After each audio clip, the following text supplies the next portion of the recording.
podcast is intended for mature audiences.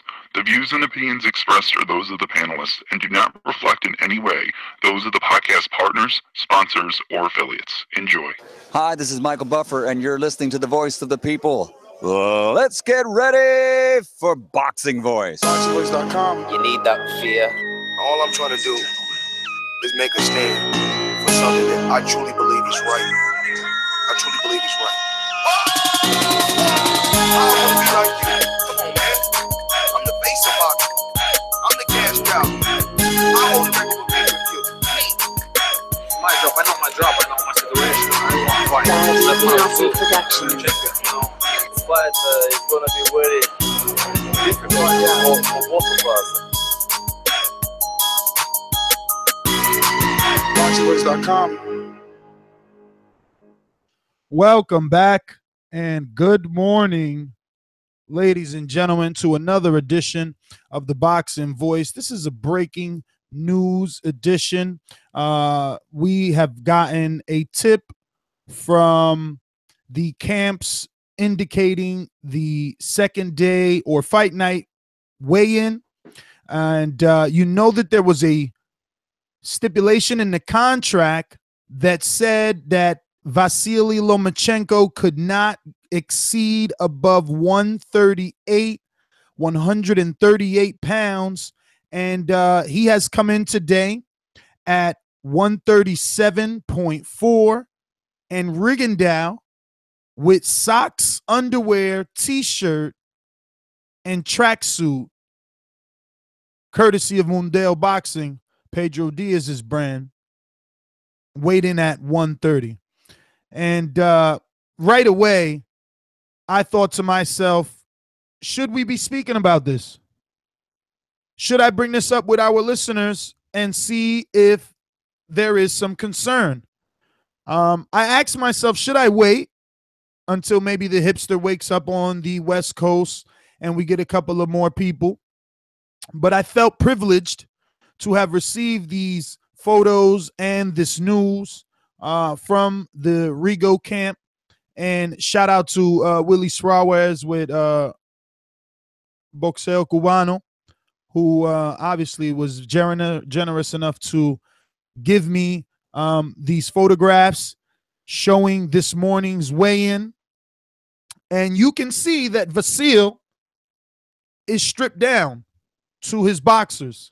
So we will be seeing Vasyl move up in weight, not soon, but it looks like he would at least be entertaining 135, maybe later in his career, 140 could be possible.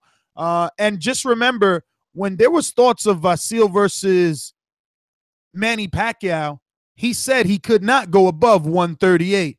And here he is, you know, almost 6-7 months later after those rumors, weighing in underneath 138. It is a 7-pound weight difference, if not more. Let's remember, Rigondeaux has clothes on and he has a tracksuit. We just don't know how much he truly is going to weigh. And obviously this is early in the morning. Have they even eaten breakfast? I highly doubt that Vasyl has eaten breakfast. I'm pretty sure maybe Rigo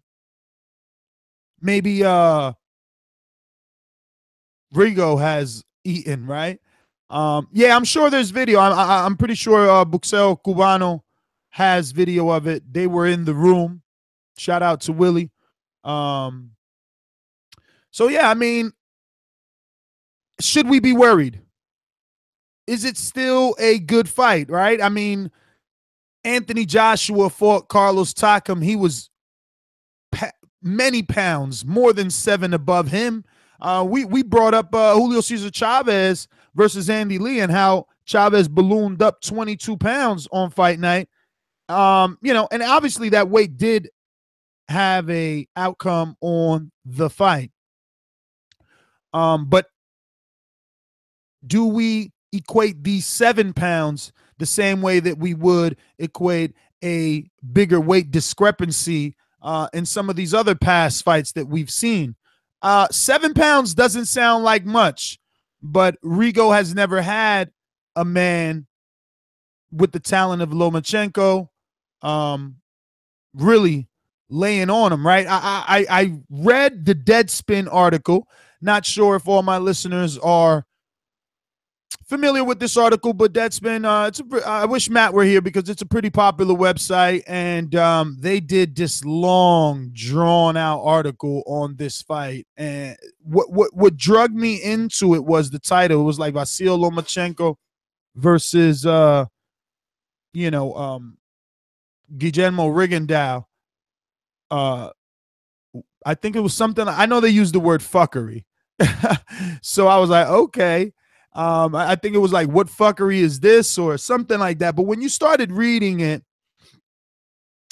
he went down the angle that I went down, that Top Rank should be credited for their promotional skills, because here we are in a fight where many people are calling this the fight of the year, the best versus the best. But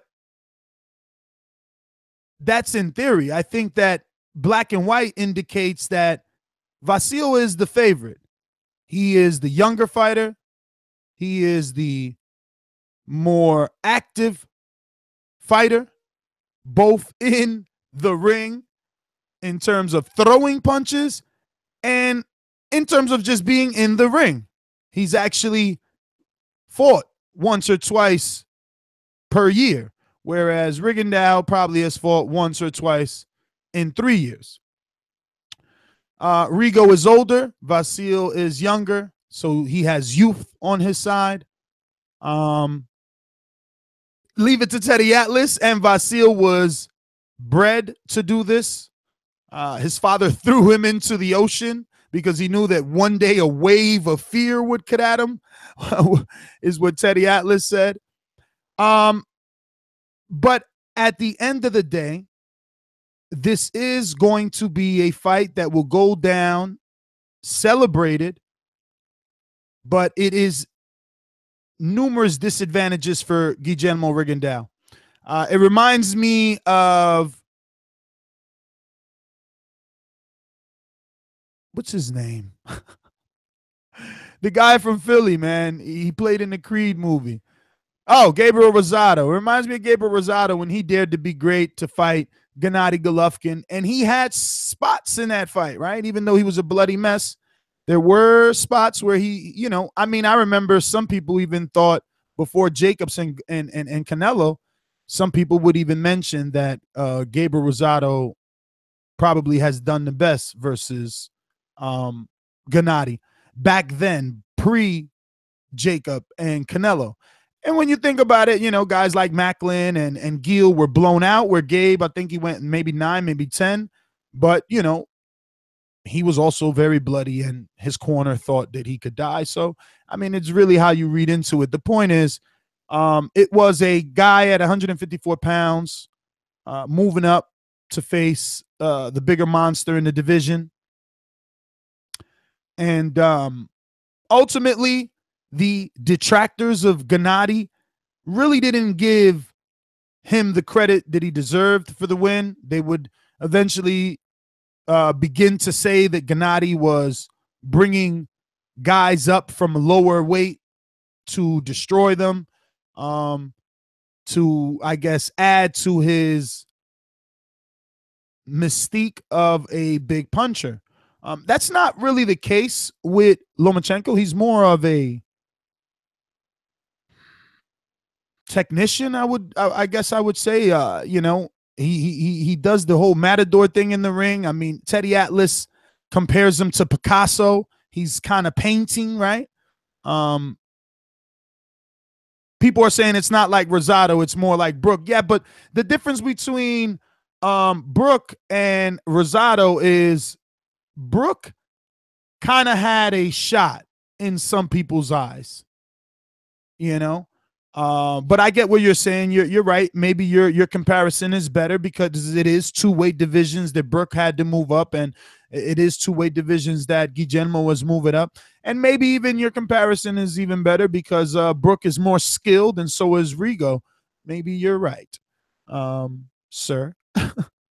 But it is interesting, you know, and I wonder how the Rigo fans are going to take the fact that he's only 130 with clothes, you know. It's interesting. It is interesting. I cannot wait for this fight. We all known Rigo not to be such a active puncher, but I'm interested to see if Vasyl pushes the pace the way that he's done with his previous opponents, and we get a different look at Rigo. Obviously, a counter puncher who is being given the opportunities to counter, because the guy is obviously opening up more by continuously being active. Maybe we see a more active Rigo ourselves. Maybe Vasyl doesn't throw as much. Like I said, I was reading the Deadspin article, and the author was dead set on the fact that there is a misconception about Rigondeaux and the fact that he doesn't throw punches. While he doesn't throw, when he throws, he's extremely accurate and really hurts his opponent. So I was at the hotel room of Rigondeaux yesterday. You can check out our interview on the YouTube channel or head on over to ThaBoxingvoice.com/videos. We were in Rigo's suite, just Team TBV and Team Rigo, and we were talking. And Pedro Diaz, the trainer of Guillermo Rigondeaux, made note of that. He said, listen, yeah, he throws a lot of punches, but he's never been hit by someone as accurate and with the speed of Rigo, let alone the power. And I am intrigued to see that. I want to see how Lomachenko reacts and responds to the accuracy and the precision of a Guillermo Rigondeaux. If he feels those shots, and because Rigondeaux is moving up 2 divisions, and he understands that, you know what, these don't faze me, we may see a Mariaga situation on our hand. Obviously, Mariaga is not on the level of Rigo, and Rigo can probably do some counter punching to keep Lomachenko off of him. But if you can't hurt your guy, how do you truly keep him off of you? I am not sure. Very interested. We're a few hours away now. A few is an understatement, though, to be honest. I wish it were a few, a few being 2, but it is not. We're going to have to wait some more time, but it is coming today. We will be doing a live fight chat, so you want to subscribe to the YouTube channel so you can get that notification and, know exactly when it is that we're going live. So I want to give everybody the phone number in case you want to call in. I'm actually looking for everyone's opinion on this topic, or at least those that are up with us early in the morning. Shout out to everyone rocking out with TBV in the morning with this breaking news episode where we are bringing you the latest information on Guillermo Rigondeaux and Vasyl Lomachenko. Both men have had their fight day weigh-in, and Lomachenko in boxers is at 137.4, and the stipulation in the contract for this fight was that he could not exceed 138 pounds. Guillermo Rigondeaux, the Cuban gold medalist, weighed in at 130 pounds with his Boxeo Mundial tracksuit and socks on. So are there some concerns for Team Rigo, or at least Team Rigo's fans? We're going to go out to the phone lines. Remember the number 1-425-569-5241. Press 1 if you want to call in right now and voice your opinion here on a Voice of the People hotline. We're talking Vasyl Lomachenko and Guillermo Rigondeaux, second day weigh-in, fight day weigh-ins, 137.4 for Lomachenko, 130 with clothes for Rigo. International callers, you can add us on Skype by just adding Nestor Gibbs, NESTORGIBBS. Look to the YouTube channel for the spelling of that and add us. That's the only way you can be part of the conversation. We're going to go out to our sponsors. obviously, this show is supported by A&M Credit Repair. That's amcreditrepair.com. This company, like I've already said, I am signed up. I just checked my Experian yesterday too. I'm telling you, I want someone to challenge me. Please ask me to show you my 700s across the board in now a little bit over 30 days. Just challenge me. Listen, you're going to be 100% satisfied. And the beauty of this company and why I've decided to become, I guess, like allow them to support us and for me to spread the word of it is because not only do you get 100% satisfaction, but you only pay if they do not do what they promise. Well, excuse me, if they do what they promise, right? So like for me, I wanted to get mines right. I wanted to build it, and they did. So obviously it's time to pay. But remember, you can call them up absolutely free at 1718-820-8580, 24/7. They speak English. They speak Spanish. They service multiple countries. Remember, Equifax, Experian, and TransUnion, that's everywhere. So they also take care of, inquiries. You got, for instance, I don't know, student loans, repossessions, whatever. They remove it and rebuild it.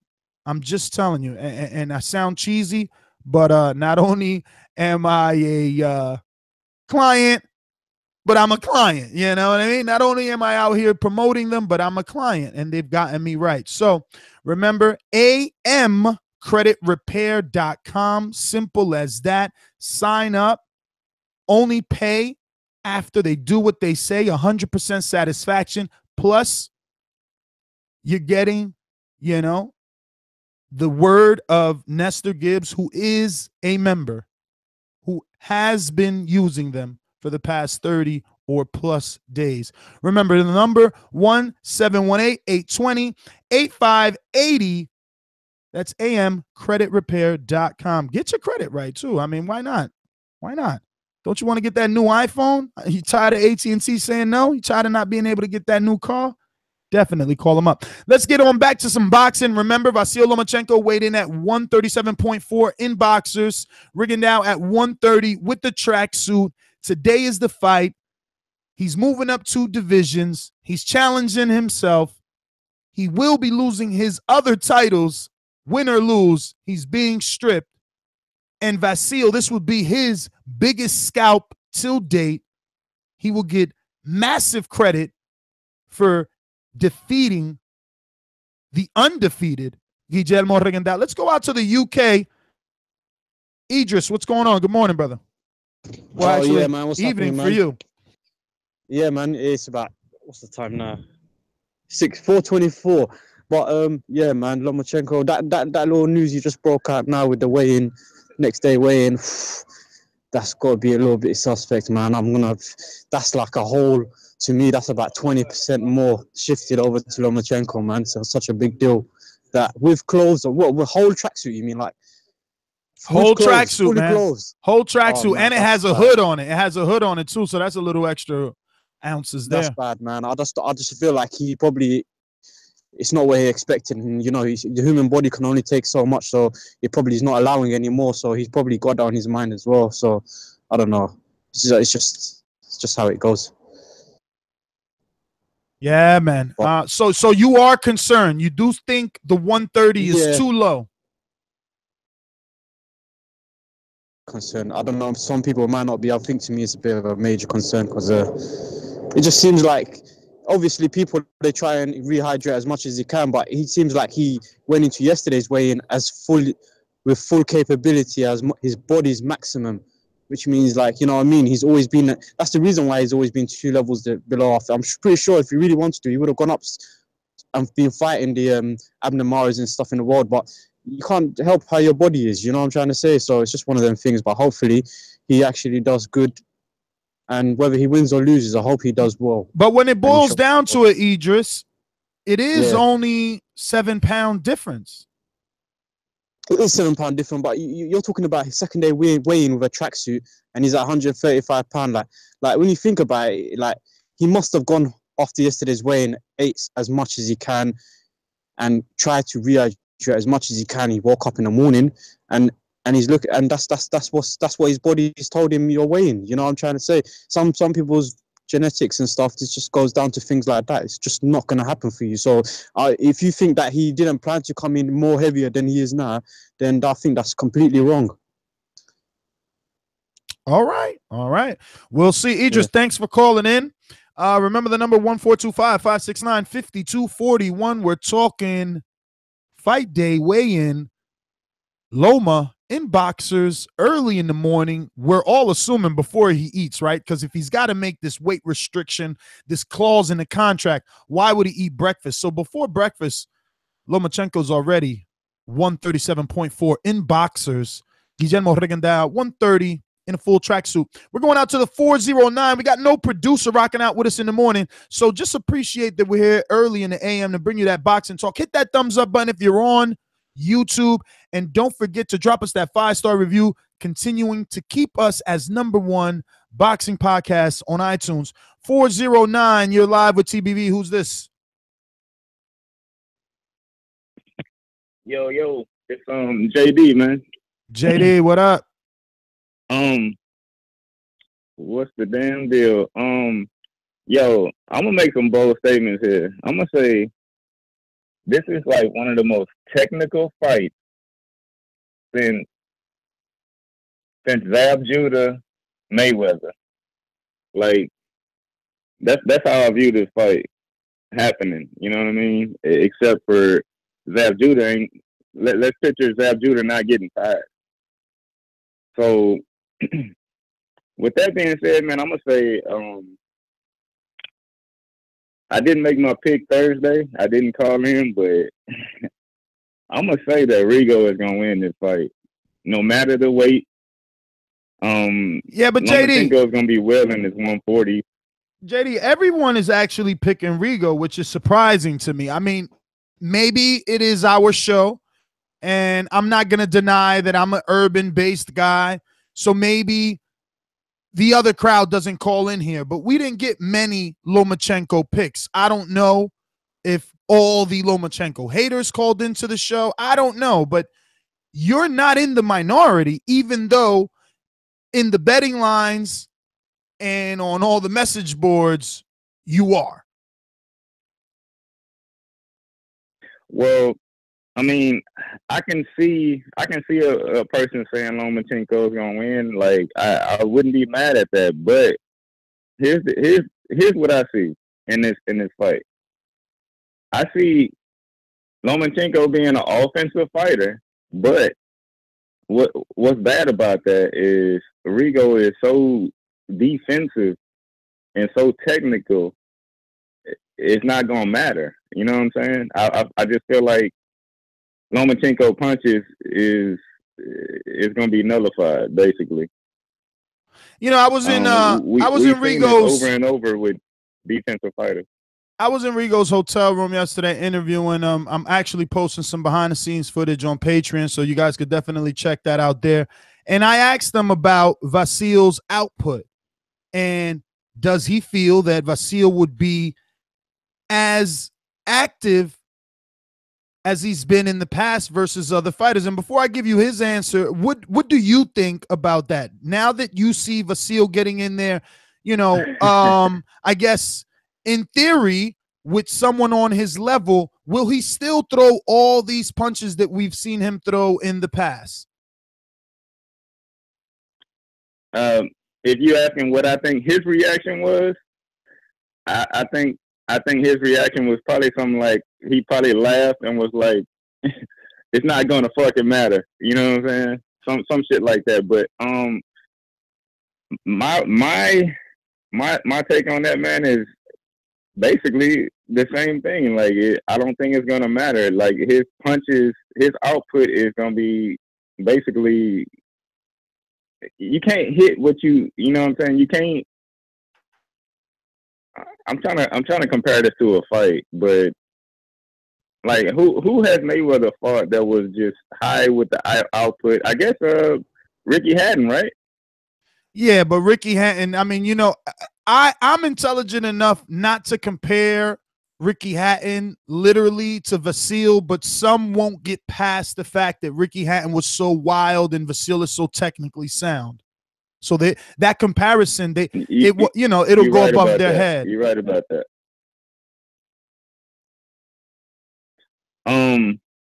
Man, I really can't. I can't get past. This is a boxer's dream. Like, if you love the boxer in a fight, you know what I'm saying? Like, I think you like that type of fighter, right? The boxer.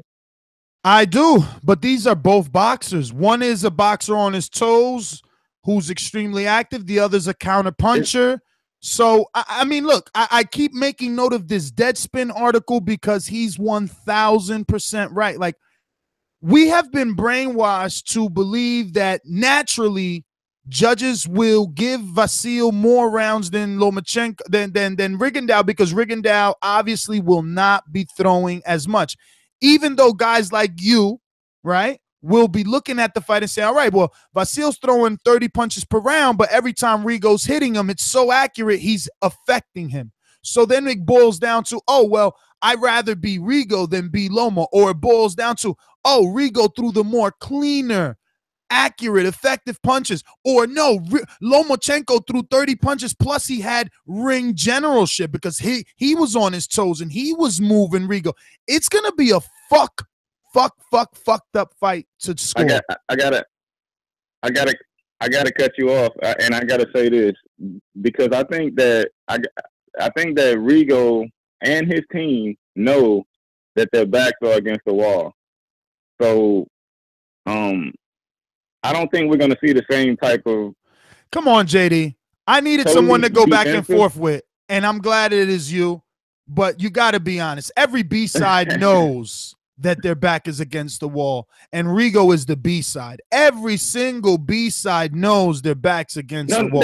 That's what I'm saying. No, that's what I'm saying. So this is what I'm saying. I think that he's gonna have way more output than what you think. I don't think it's gonna be that type of because he knows this. He knows that he can't be just totally defensive. He knows this.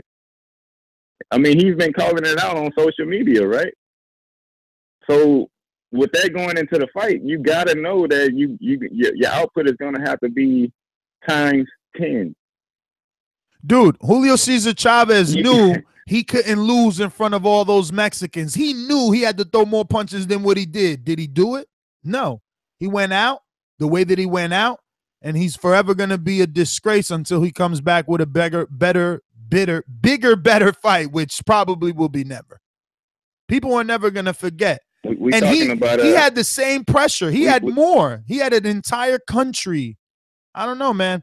All B-sides know they got their back against the wall. That doesn't truly motivate everybody. Really quick, though, I'm not going to get rid of you. All B-sides ain't Rigo. You're right about that. You're right about that.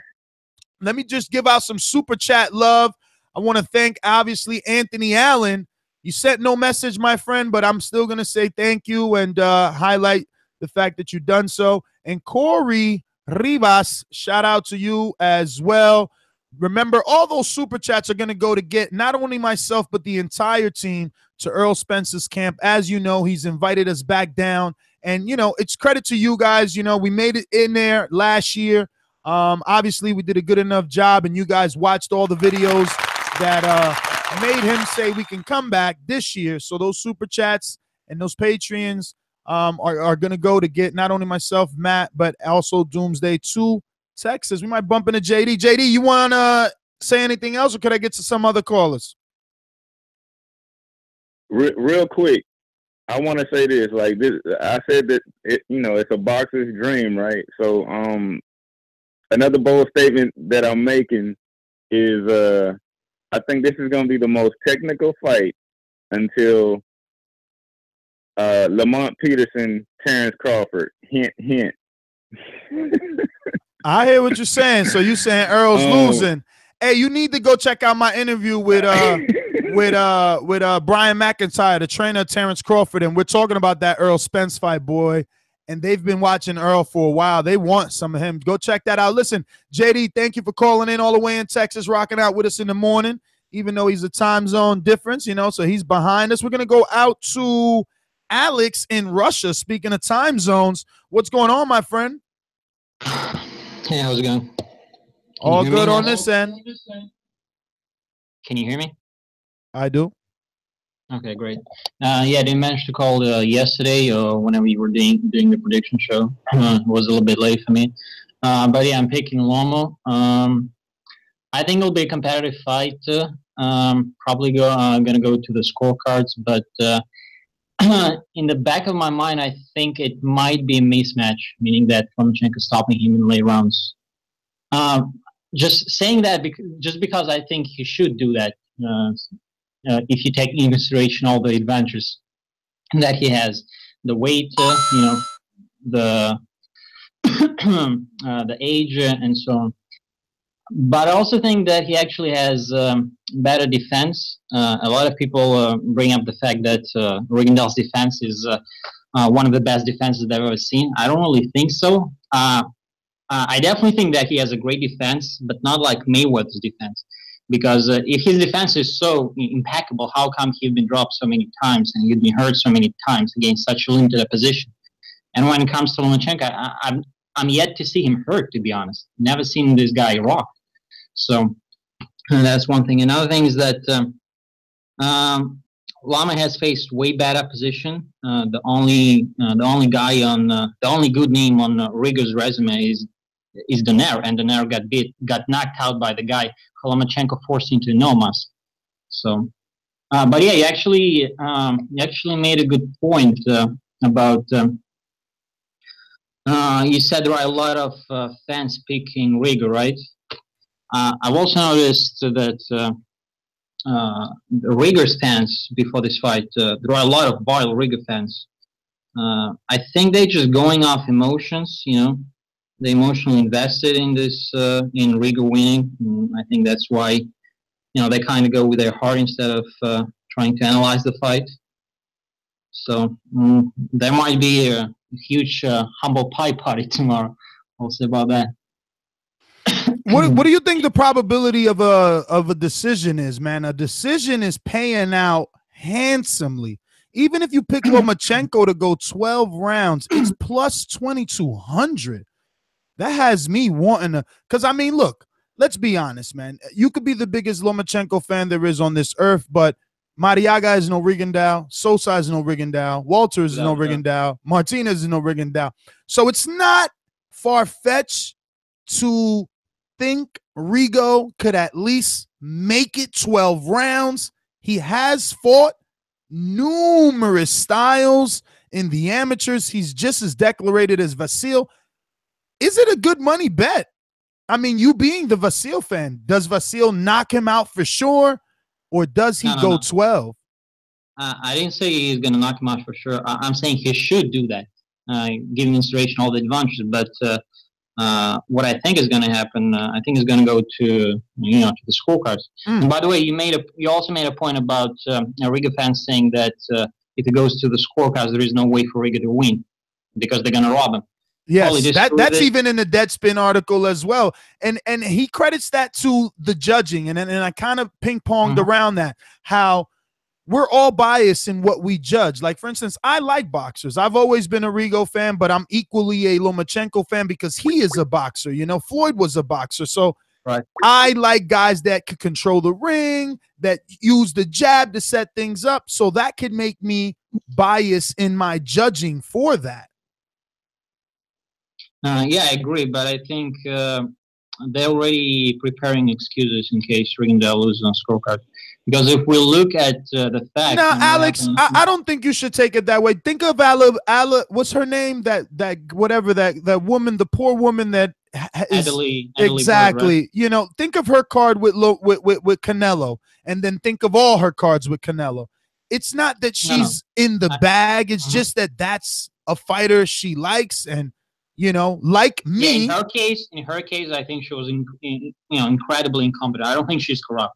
because you can't be so dumb to score like that. Yeah, I don't think You it's actually corruption either, and I don't think it's incompetence. I think it's favoritism to the fighter you prefer, and just right. and you're still a human. The point I was about to make is that if we look at the past, what happened in the past, Lomachenko was actually the one who was who were given who was treated unfairly in some of his fights. For example, look at his second fight with Salido.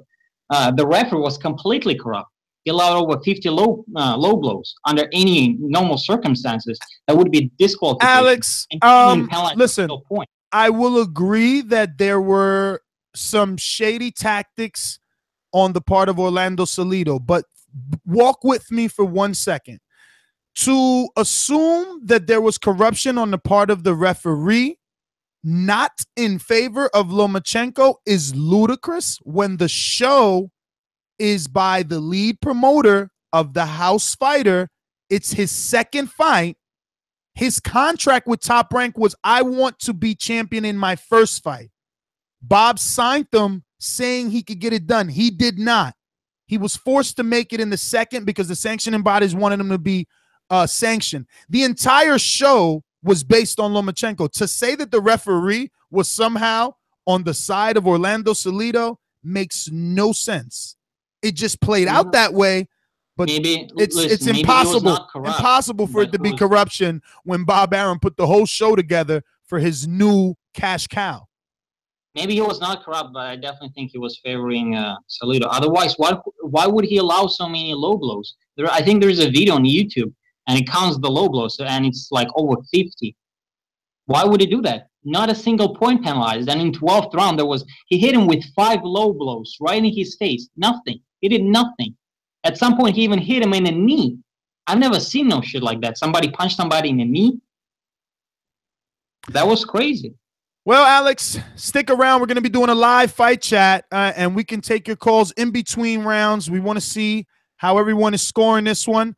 Let's go out to the UK to our very own associate producer, Mr. Hearn. Dollar DiBiase Productions. BJ was gonna beat me, then yeah, you predict he's gonna beat me. He got smashed. Why the Wilder sold out 90,000? This guy has been pro for like 8 years, 9 years. If Wilder wants some of his work, he can definitely get it on ASAP. ThaBoxingvoice.com. Robbie Hearn just made me play your intro and dropped off. Horrible. We're going out to the 347, New York City. You are now rocking with TBV. 347-499. 347-499. All right. We're going out to Boston. Yo, first of all, let me say, I don't pay Showtime to see you all there, not even putting a goddamn motherfucking effort. If I want to see two motherfuckers just fight, I pick up a fight with somebody in the street. Don't need that shit. You don't love that sport, my dude? Just move along. Gone. Fuck you. Next, what a great show. Thumbs up, donate. Hey, yo! What's up with this low energy? What's up with this low energy of all these callers, Georgie? Listen, bro. This is like, when people talk about this fight, they're talking about this is historic. By historic, that word don't have no meaning to this. It's going to pass 300 years before this type of talent get inside a ring. At least. There's going to be no generation seeing this type of shit for a long ass time. So if you are a casual fan, if you're a regular fan, if you're a super fan, hardcore, anybody who is interested in boxing, you got to watch this. You got to watch this. There's no explanation.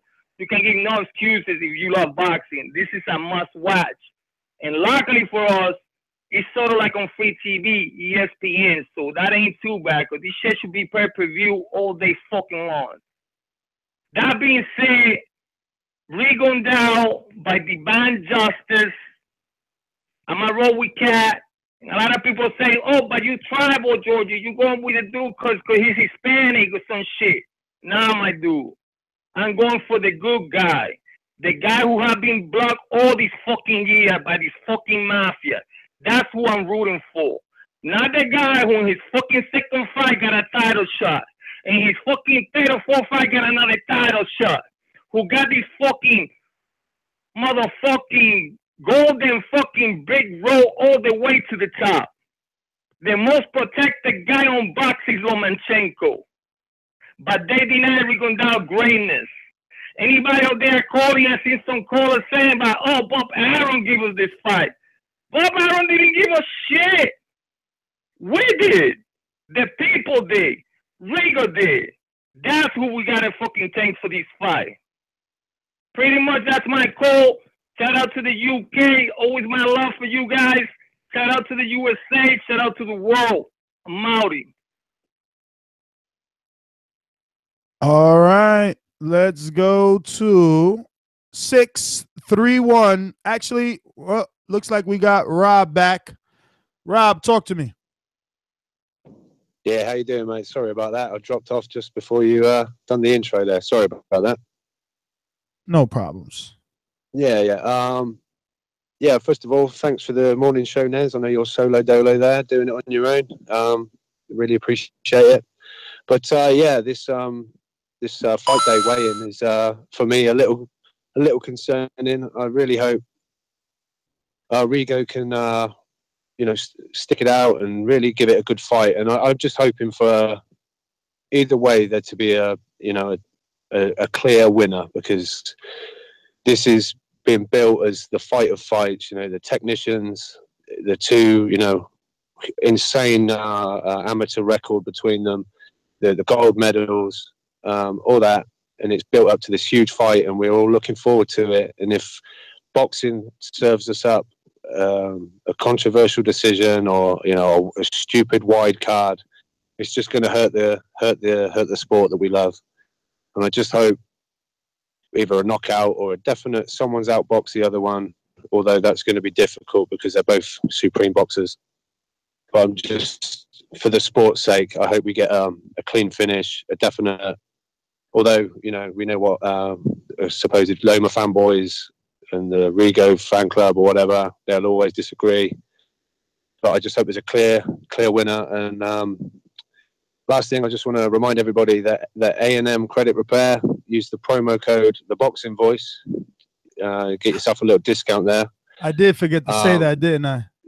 You did, brother. I've got you. I put it in the chat. If people want to scroll down in the chat, I use the promo code ThaBoxingvoice for A&M Credit Repair, amcreditrepair.com. And get yourself a little discount there on behalf of the Boxing Voice. But yeah, thanks again for the show, Nez. Hopefully there's maybe another one popping up. I don't know, but the more TVV, the better. You know that from me. But I'll speak to you later, brother. All right, brother. Enjoy the rest of your day. Thank you for the reminder. That's right. Don't forget to use the promo code ThaBoxingVoice when heading over to AM Credit Repair, all common spelled.com. And definitely get yourself on track. Listen, if it wasn't snowing over here in New York City, I'd be out looking for that Dodge Durango that Ness is in need of. I will say this. We have promised you guys that when we get to 70,000 subscribers, we will release that 3-hour Patreon-only interview that we did with Keith One-Time Thurman, talking in detail. I have still yet to come across an interview that is even remotely close to the words that Keith One-Time Thurman has told us about not only Earl Spence, but Jesse Vargas, who, if you watch the Fox Sports 1 telecast yesterday, they're making it obvious Jesse is going to get a Keith One-Time Thurman fight after his Herrera fight. So go listen to Keith on that. So much. I mean, 3 hours, right? If you want to know how he met his wife, where he met his wife, what they do, yeah, about the father, everything. I mean, it's all in there. 3 hours. So we will drop that when we get to 70,000. And right now, we're not too far away from reaching 61,000, which we just met the milestone of 60 I mean, it felt like hours ago. Right now, we're at 60,885. So don't forget to subscribe right here to the YouTube channel because, like Rob said, this is the first show today, but we are going to do many, many more. We have to do a live fight chat. We have to call this one as we're watching it. You know, they took Teddy Atlas off of there because of his bias. And I heard an interview on ESPN this morning where, you know, he was really chummy with Lomachenko, and Lomachenko was saying thank you for putting him on the pound for pound after that one fight. But I don't fault Teddy for doing it. He's just in the limelight, but there were many other experts that don't get the platform that Teddy does. There were many other YouTubers and boxing fans that had Lomachenko up there from the very beginning. He is a prodigy. Well, he will have to prove how good he is, and that's tonight, man. I cannot wait. We're going out to 631-231. No producer. Who's this? Hey, this is O from Long Island. Oh, what's up, brother? Good morning. Good morning. How you doing today, sir? All good, man. All good. Happy to be here. This is a great fight day. Unfortunately, it's the last big fight of the year, but hey, I'll take it. Yeah, I hear you. I agree with Georgie. I really don't know if we'll ever see a fight like of this type of skill ever again in boxing. I think these guys are very, very, very good fighters. I want Rigo to win, but I really, with the jump up in weight, I just can't see it happening. Like I'm also with you. I'm really surprised at how many people are confident in picking Rigo. I think I have a question for you. Is it? If Rigo does pull this off, do you really think there's a question about who's number one pound for pound? No. I mean, I think that they're gonna rush him off the list the minute Triple G and Canelo have a definitive winner. But if Rigo or Loma win, they're obviously number one. Because even Crawford, who has a great body of work, has not met his quote unquote, and I'm using air quotes simply because, you know, there are some disadvantages that are obvious going into this fight, and the moving up in weight 2 divisions is one of them.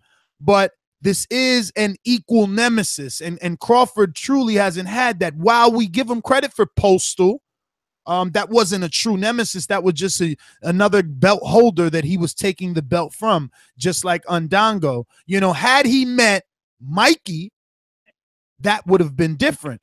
Even some could argue Mikey isn't his nemesis because Mikey didn't spend enough time in either division, right? He just got that belt at 135 when Crawford already could not, you know, keep himself at 135 due to weight.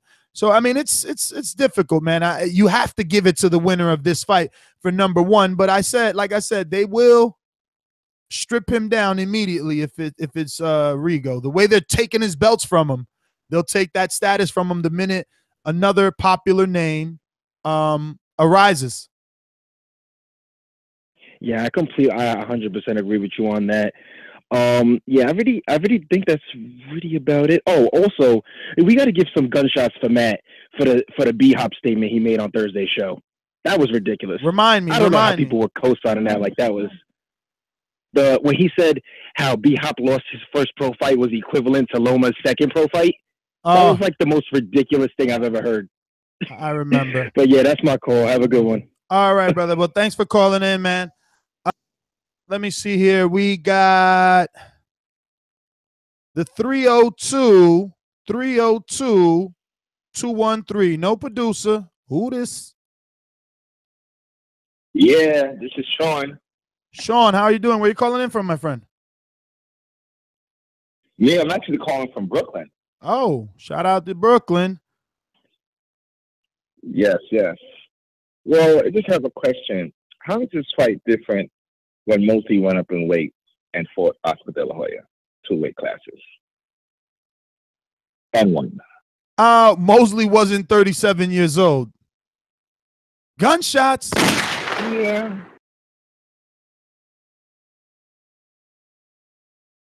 Hello? Yeah, you're here, brother. I'm sure just adding a little spice to the show.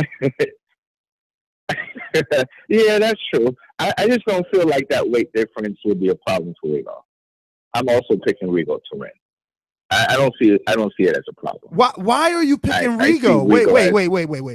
Let me ask you some of the questions that keep surrounding my own thoughts. Why are you picking the 37-year-old? Don't give me the long answer.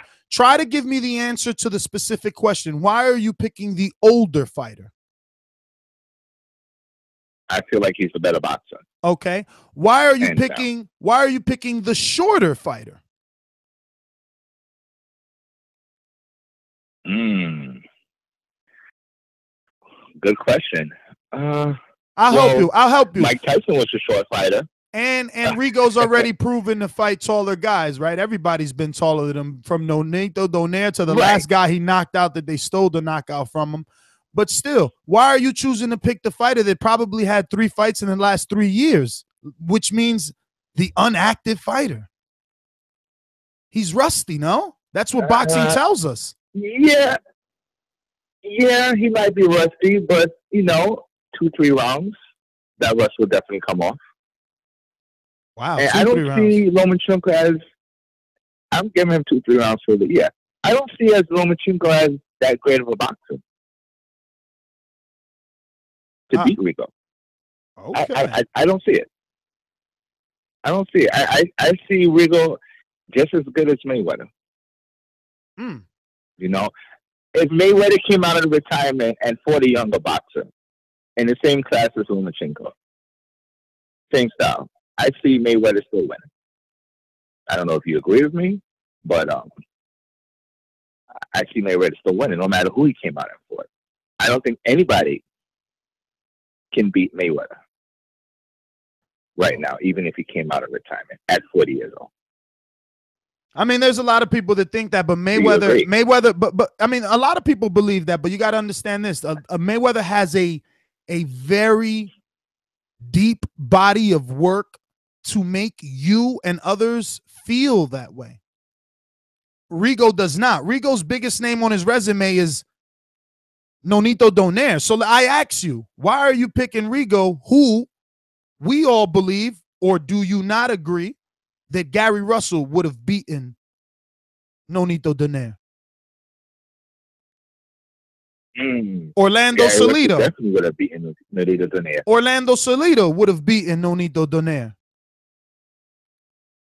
You think so? I'm asking you. I don't know about that one. No, I don't think so. Well, no. Nicholas Walters beat Nonito Donaire. You see where I'm going with this? You see where I'm going with this? Like I see where you're going. Everyone on the resume of Vasyl, who he's already beat, would have beat the guy that is the best. Now, I do give Rigo credit. He beat Nonito when no one thought he would.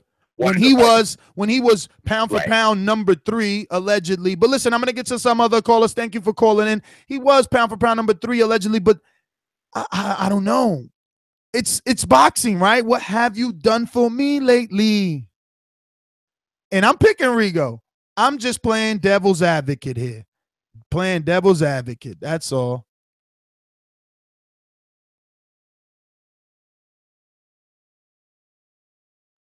Let's see here. We have 415. You're live. Hey, what's up, Nash? Big ups to the Boxing Voice. Big up. Hey, couple things. Appreciate the show. You know, it's a big fight that I have not been all that high on because it's a mismatch, but I appreciate your grind and hustle as always and the energy that's surrounding it. So I definitely want to make sure I'm supporting that and calling in and doing my part to help raise the profile. Hey, but real quick, on the pound-for-pound status, if Rigondeaux wins the fight tonight, which he won't, then he definitely should get elevated in that.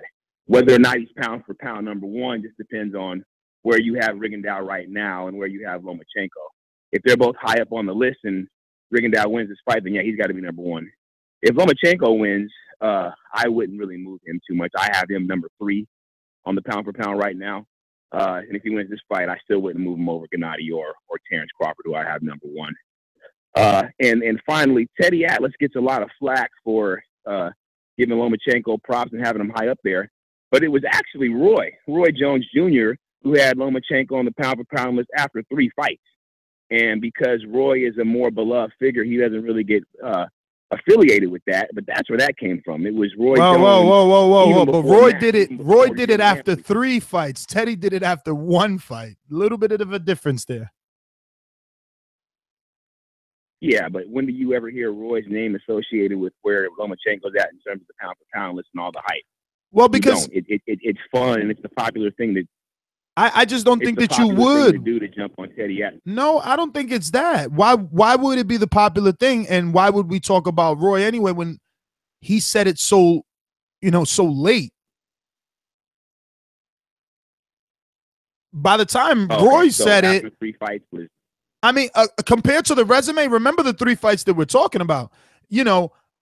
Teddy said it after Jose Ramirez, which was nobody, the guy that they used to sanction him to get the Orlando Salido shot.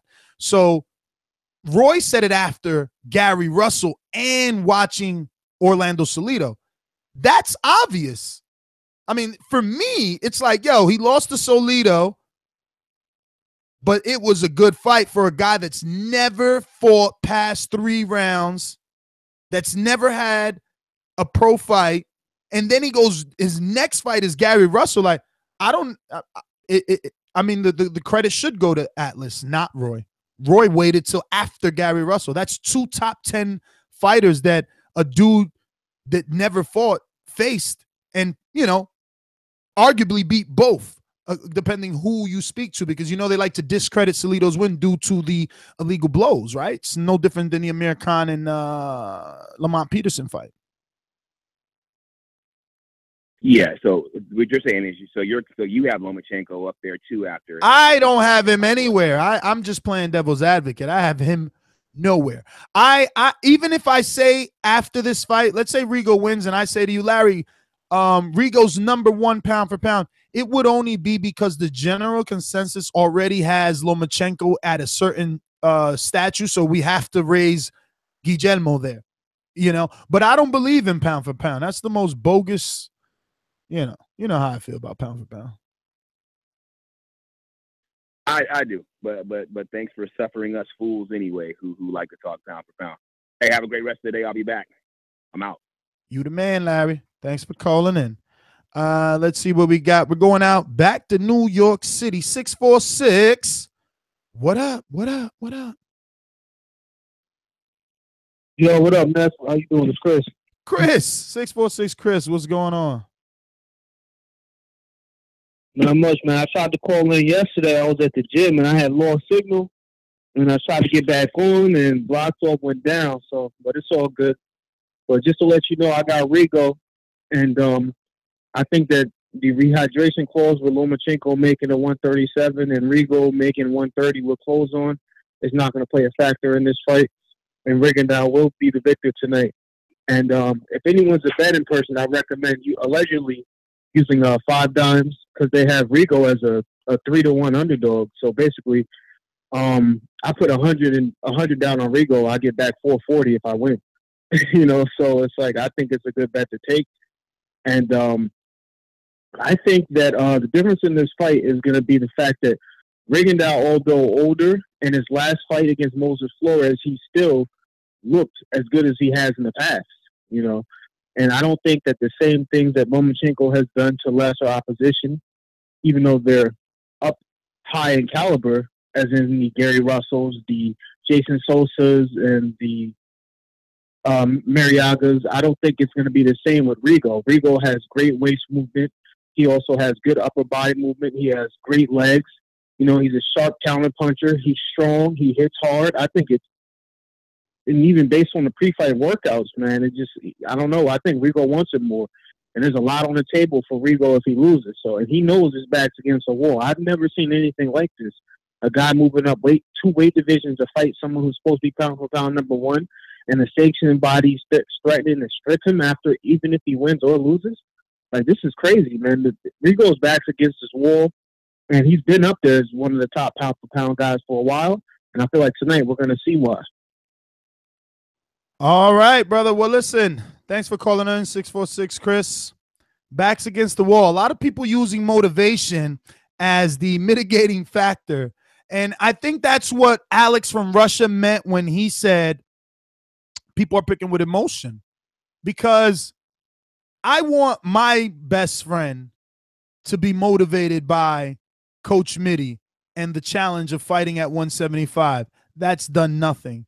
That just shows you that not all men are built equally, and what's good for one doesn't necessarily mean it's good for the other. We're going out to 206. You're live on TBV. 206-499. Who's this? It's Skull from Seattle. Skull, what up? Man, same old shit, man. Mad early in the morning and shit. Checking out the Boxing Voice, you dig?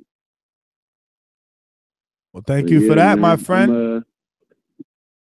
You know it, man.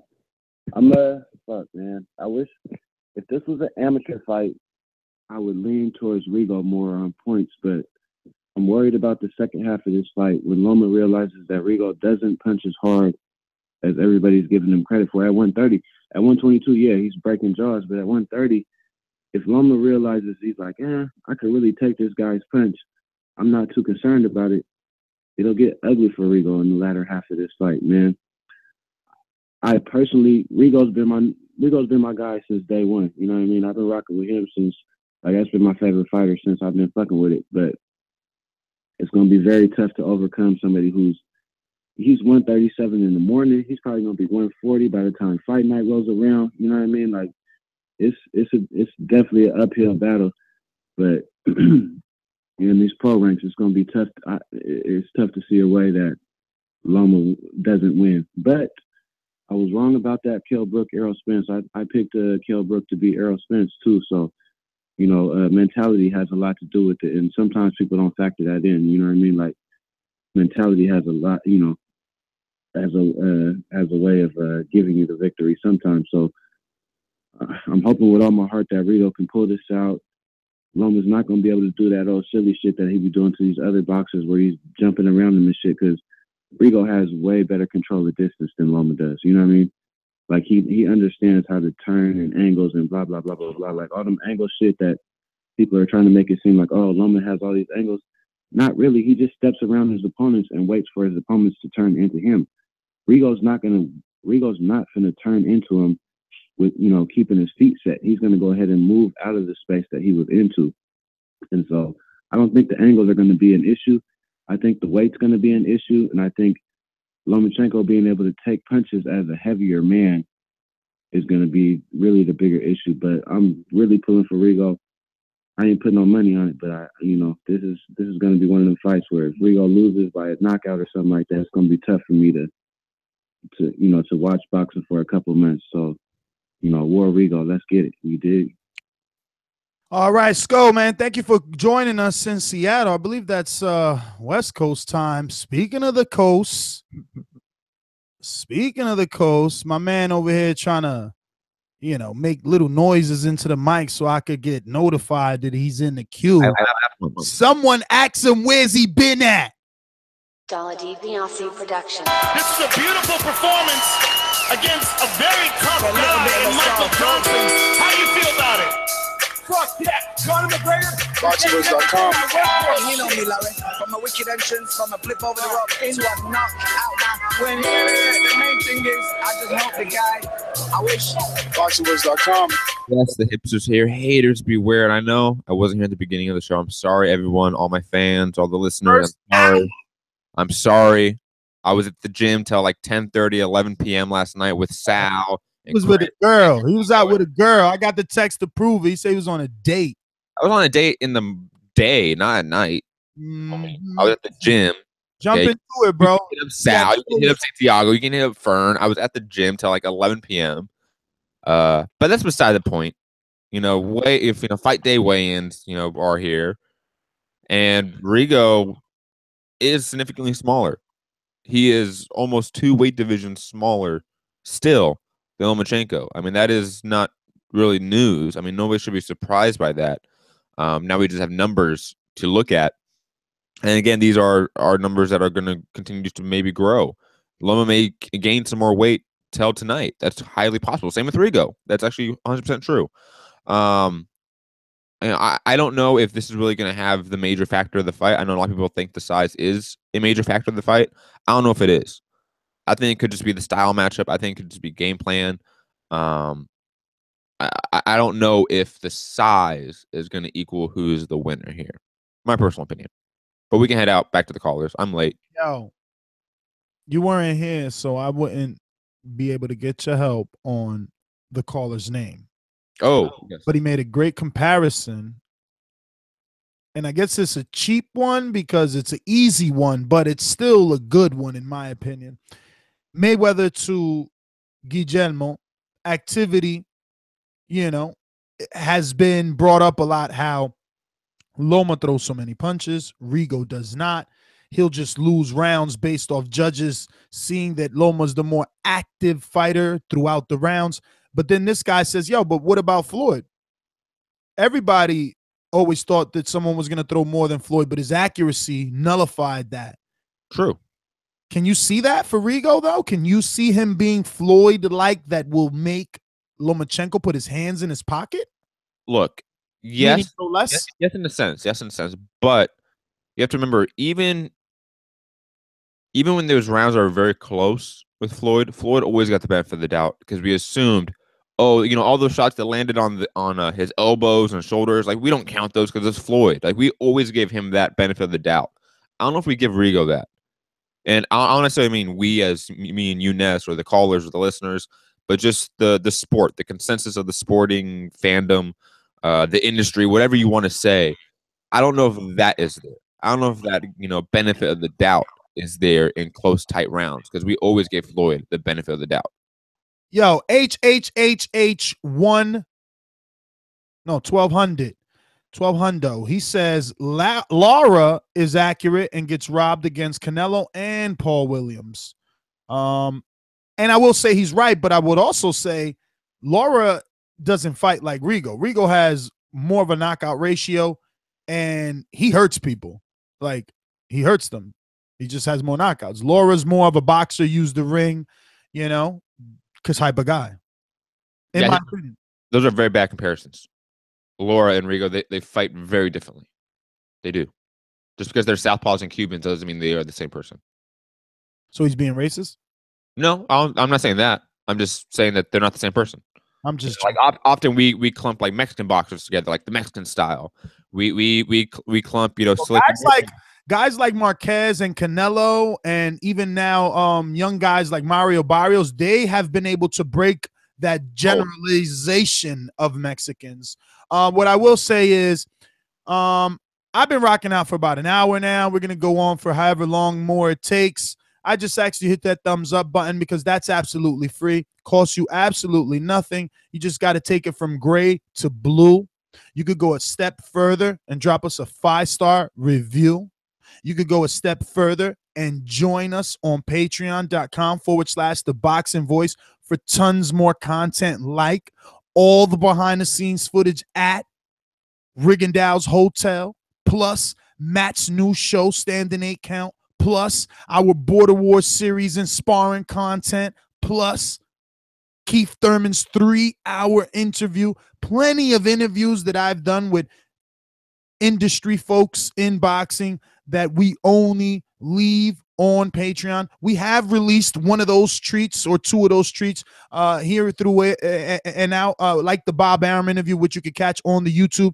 So definitely head on over to the patreon.com and join the movement. Remember that your support is also going to get us in the camp of Earl Spence so that the entire team is there, and we give you another Camp Life series. This will be our second consecutive time at Earl Spence.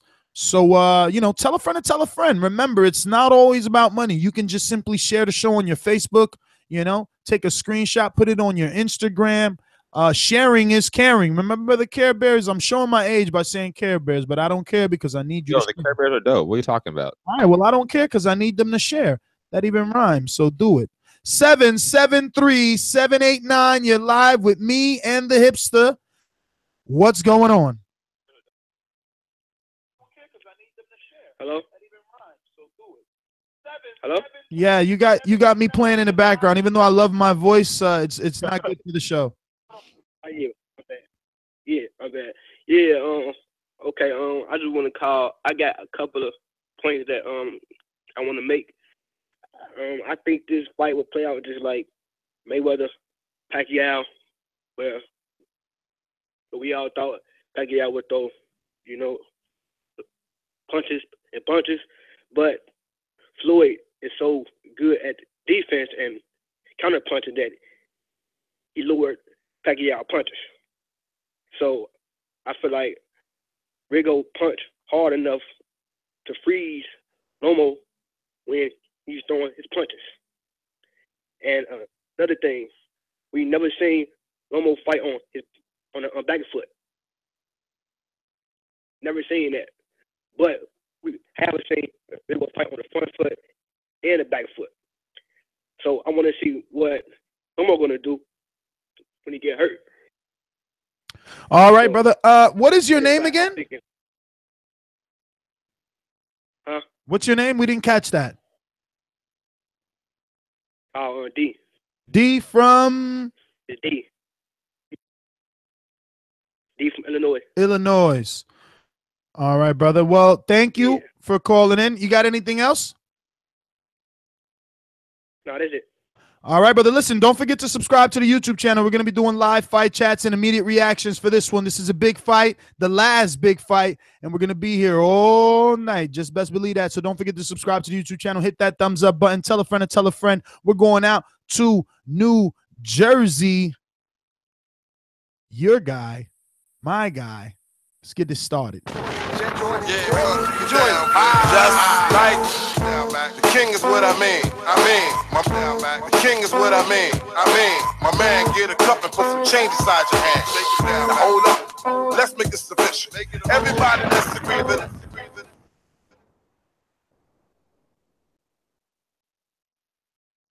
As always, TBV in the house. One of the biggest fights, definitely the last few years. What up, fellas?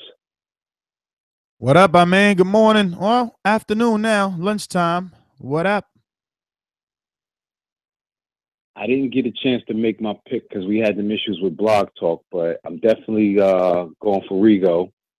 I think somebody, my man might have mentioned in the little call, he said Pacquiao Marquez, but I'm sure other people have drawn a comparison. I think this is going to be a lot like Mayweather and Pacquiao in that you'll find Rigo, if he, he's got the longer arms, he doesn't throw as many punches, but he does have the range. So for as much as Lomo or people might think Lomo might try to use his footwork to step in and try to get off some shots, Lomo is going to have the ability to set up a nice, left hand and put a little bit of stink on it. I know he's coming in there underweight, but something tells me he's got enough sting on his punches, and I don't think Loma is bigger as Rigo than he might be. I don't know if his punches will have the same effect. So I wouldn't mind eating crow. I just wanted to throw that out there. Definitely was surprised y'all had the show popping early. I know y'all going to get the live fight chat going. Appreciate it, fellas, as always. That's my call. I mean, as always, thank you for calling in and being part of the movement. We're going out to the 409-466. Who's this? What's up, man? This is Phil Walker, man, straight out of Texas. Phil Walker?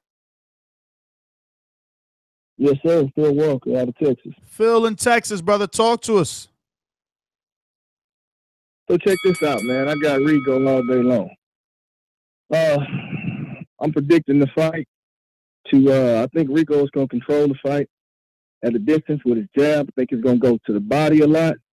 Lomachenko, he does have great footwork, but Rigo is no slouch as well in that category. I think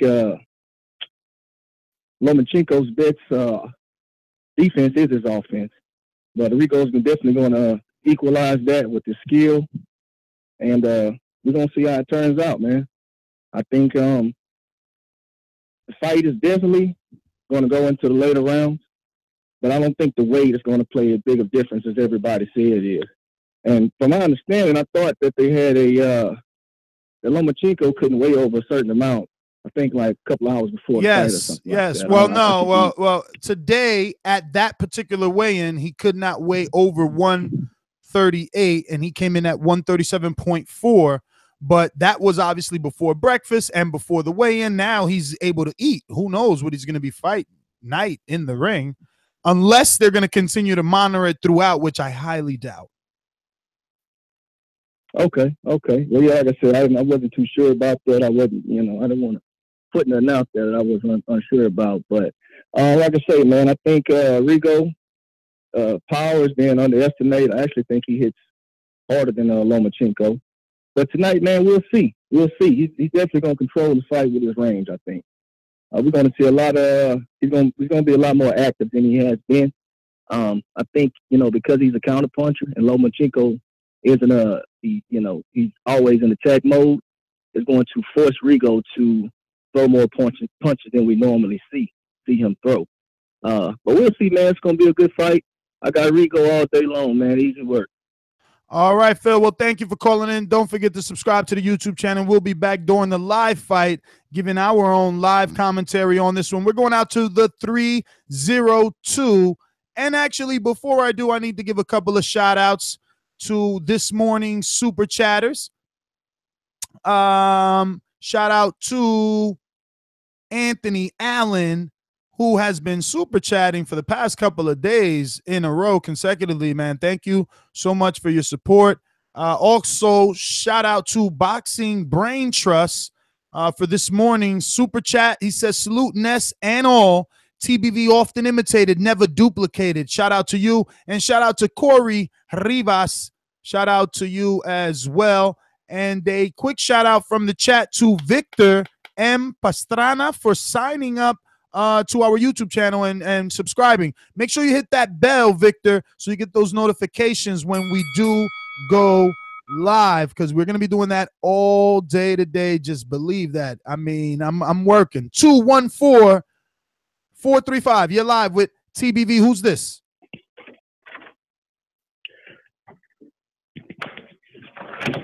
Hey guys, this is Jonathan from Dallas. Jonathan in Dallas, talk to us. Big fan of the show. I was actually the super chat Boxing Brain Trust. Oh, man, thank you first and foremost, then personally for that. We truly appreciate the support. Glad to see you calling in too. Always good. I met a lot of people yesterday at the weigh-in, man. You guys need to call in. They're always like, Ness, man, I listen to the show all the time. Call in. So happy to see you calling in, Jonathan. Yeah, man, I'm glad Matt's on the phone because, I don't really believe in transitive properties, but I was just wondering how much we believe Gary Russell Jr. when he says he was drained for his fight, because for me, this fight really turns on if Rigondeaux's power can, move up. I definitely Russell weight drain for that fight. I didn't see a weight drain Gary Russell. I saw a game Gary Russell in that fight. If you go back and watch that fight, it doesn't look like Gary Russell is a subpar version of himself. It just looks like Loma outworked him. Now, on the power moving up, I can't think of a case of the power moving up two weight divisions and knocking out the best guy in that division. I mean, I can think of like a Roy Jones Jr. scenario, but he wasn't fighting the best heavyweight. So I don't know if that's a fair comparison, but that's the only one I can think of. Okay, I was just wondering because for me, that's one thing that's going to be a real factor because we know Rigo's going to stay there and slip, and he's going to plan on punching him with that left, and if it don't hurt, it might be a long night for Rigo.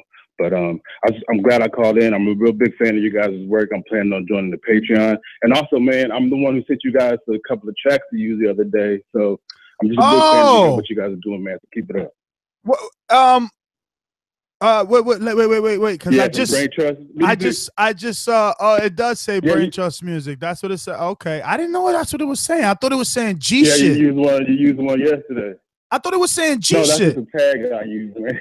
Okay. Yeah, it's just a tag. Okay. Oh, that's you, man. I'm a big Jonathan, fan, guys. Y'all keep shout it up. out to you, man. I use those beats a lot, man. Shout out to you. Thank you for obviously becoming part of the movement. I mean, those beats are definitely useful. You calling in now, the super chats, and also you're going to be joining Patreon. We can ask for a better listening, Matt. So look at that.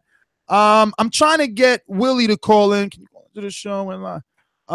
Because he was actually one of the only 5 people in the room, and you know, he's always with you know, Pedro and Guillermo. So I would love to ask him the question of the 138. Is that over now that they weighed in, or is that throughout the night? No. That is over. Once you have the weigh-ins, it is over. I know, but wouldn't you hope that it wasn't? Like, wouldn't that be cool? I mean, I've never heard of that precedent, though. I know, right?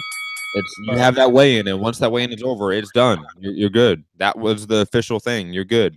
You know, it's like the IBF second day weigh-in. You know, once you're done with that, you can gain as much pounds as you want. That's why when Earl Spence and others in the IBF say, "Oh, I'm only this weight out of fights or whatever," because because the IBF weigh-in, like, you don't have to believe that. That's not necessarily true. Like, they can weigh more than that 10 pounds. You just have to be smart about it. And even then, it's not that smart because the weigh-in is at 8 a.m. and your fight is until, what, 8 p.m., 10 p.m.? So you have tons of time to gain weight.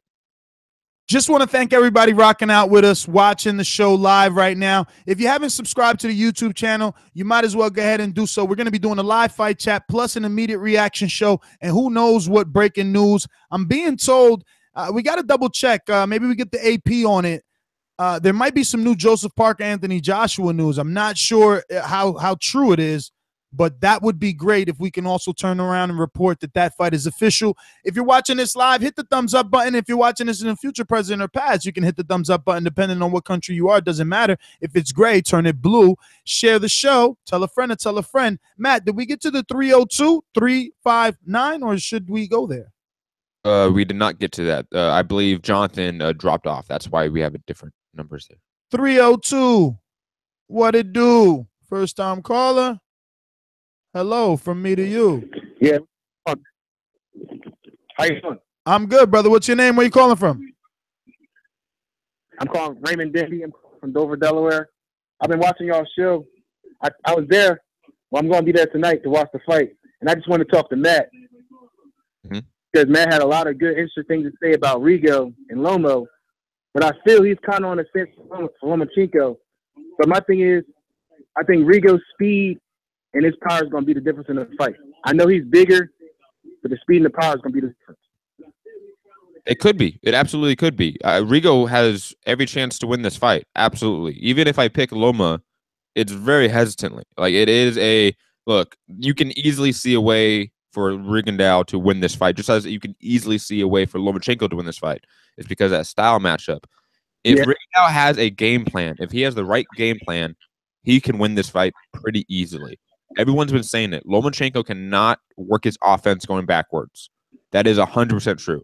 He cannot work his offense going backwards. But Rigondeaux has never really made it a point to be the aggressor in any of his fight. He likes to just work his rhythm and be on the outside. Raymond, we're going to get to some other callers. We actually got a treat for you guys. Stick around. I'll probably come back, give you a couple of more seconds. Raymond in Delaware. But we have Willie Suarez from Boxeo Cubano that was one of the 5 people in this room when this weigh-in took place, and we got the actual 137.4 for Lomachenko and 130 for Rigondeaux.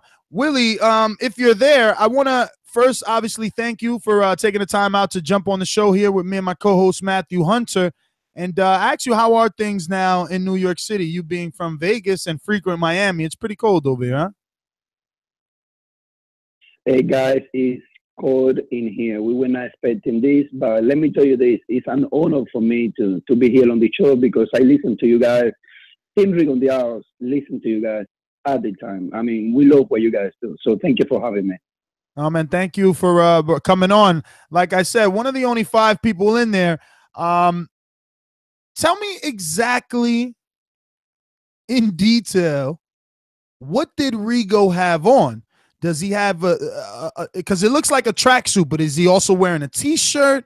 Is he also wearing boxers? Does he have socks on? Rigo jumped on the scale with everything. He was wearing shoes, socks, jumpsuit, everything. Actually, he even had his cell phone on his hands. Shit, man. Does that worry anyone in the Team Rigo camp that he's going to be essentially still 2 divisions underneath the guy he's facing on fight night? Listen, Matt just said a few seconds ago that he believes Lomachenko is going to win, but that if Rigo has the right game plan, he can win the fight easily. I can tell you one thing. Pedro Diaz of Mundo Boxing is an excellent trainer. Unfortunately, being the fact that he's Cuban, the extreme media doesn't really talk too much about him. So you're never going to see him among the top trainer of the years, unless you guys on the media that know who he is. Guillermo Rigondeaux has the right game plan for this fight. I am telling you, Guillermo Rigondeaux knows what he's going to be doing tonight. He's going to be prepared. I'm not saying that Guillermo Rigondeaux is going to knock out Vasyl Lomachenko. I'm not saying that, but what I'm saying to you is that Guillermo Rigondeaux knows exactly what he needs to do tonight to be Vasyl Lomachenko, and whatever happened this morning on the weigh-in, it was just part of that plan. Now, what about those that say, well, Rigo's only fought 3 times in the last 3 years. The inactivity is going to, play a part in this fight. He's going to be rusty. Yeah. And, it cannot be denied that Guillermo Rigondeaux has not been as active as Lomachenko, for example. That's not a lie. That's true. However, we are very confident that the preparation for this training, for this fight, have been the correct preparation. You actually spent some time there and saw Guillermo Rigondeaux train, and we are going to take the win. We are going to win. And I say we because I consider myself part of Guillermo Rigondeaux's team. We are going to take that win tonight. We're going to win, and we're going to go home as the greatest fighter in the planet right now. But other than you being emotionally invested, being in that camp, covering it for so long, what is it that you see or that you see in Rigondeaux that he can do better or that is going to be that mitigating factor tonight in the fight? Guillermo Rigondeaux's experience is going to take over. Vasyl Lomachenko is not a bad fighter. He's everything people say he is. However, unfortunately, people don't say too often everything that Guillermo Rigondeaux says. I believe experience is going to take over this fight. Guillermo Rigondeaux is a patient fighter. He knows what he's doing. He can adapt to whatever Lomachenko is going to bring to him. We are hoping that Vasyl Lomachenko is going to, at the very least, try to do whatever he's been doing to every other fighter they have put in front of him, with the exception of Salido. And forgive me, I have no voice today. However, if he doesn't do that, if he decides to do anything else, Guillermo Rigondeaux is going to be ready, and he has the experience. Vasyl Lomachenko lost to Salido because Salido was an experienced fighter. On the case of Guillermo Rigondeaux, not only he has the experience, he also has the technical ability to do a lot more than whatever Sergio Salido did to Vasyl Lomachenko.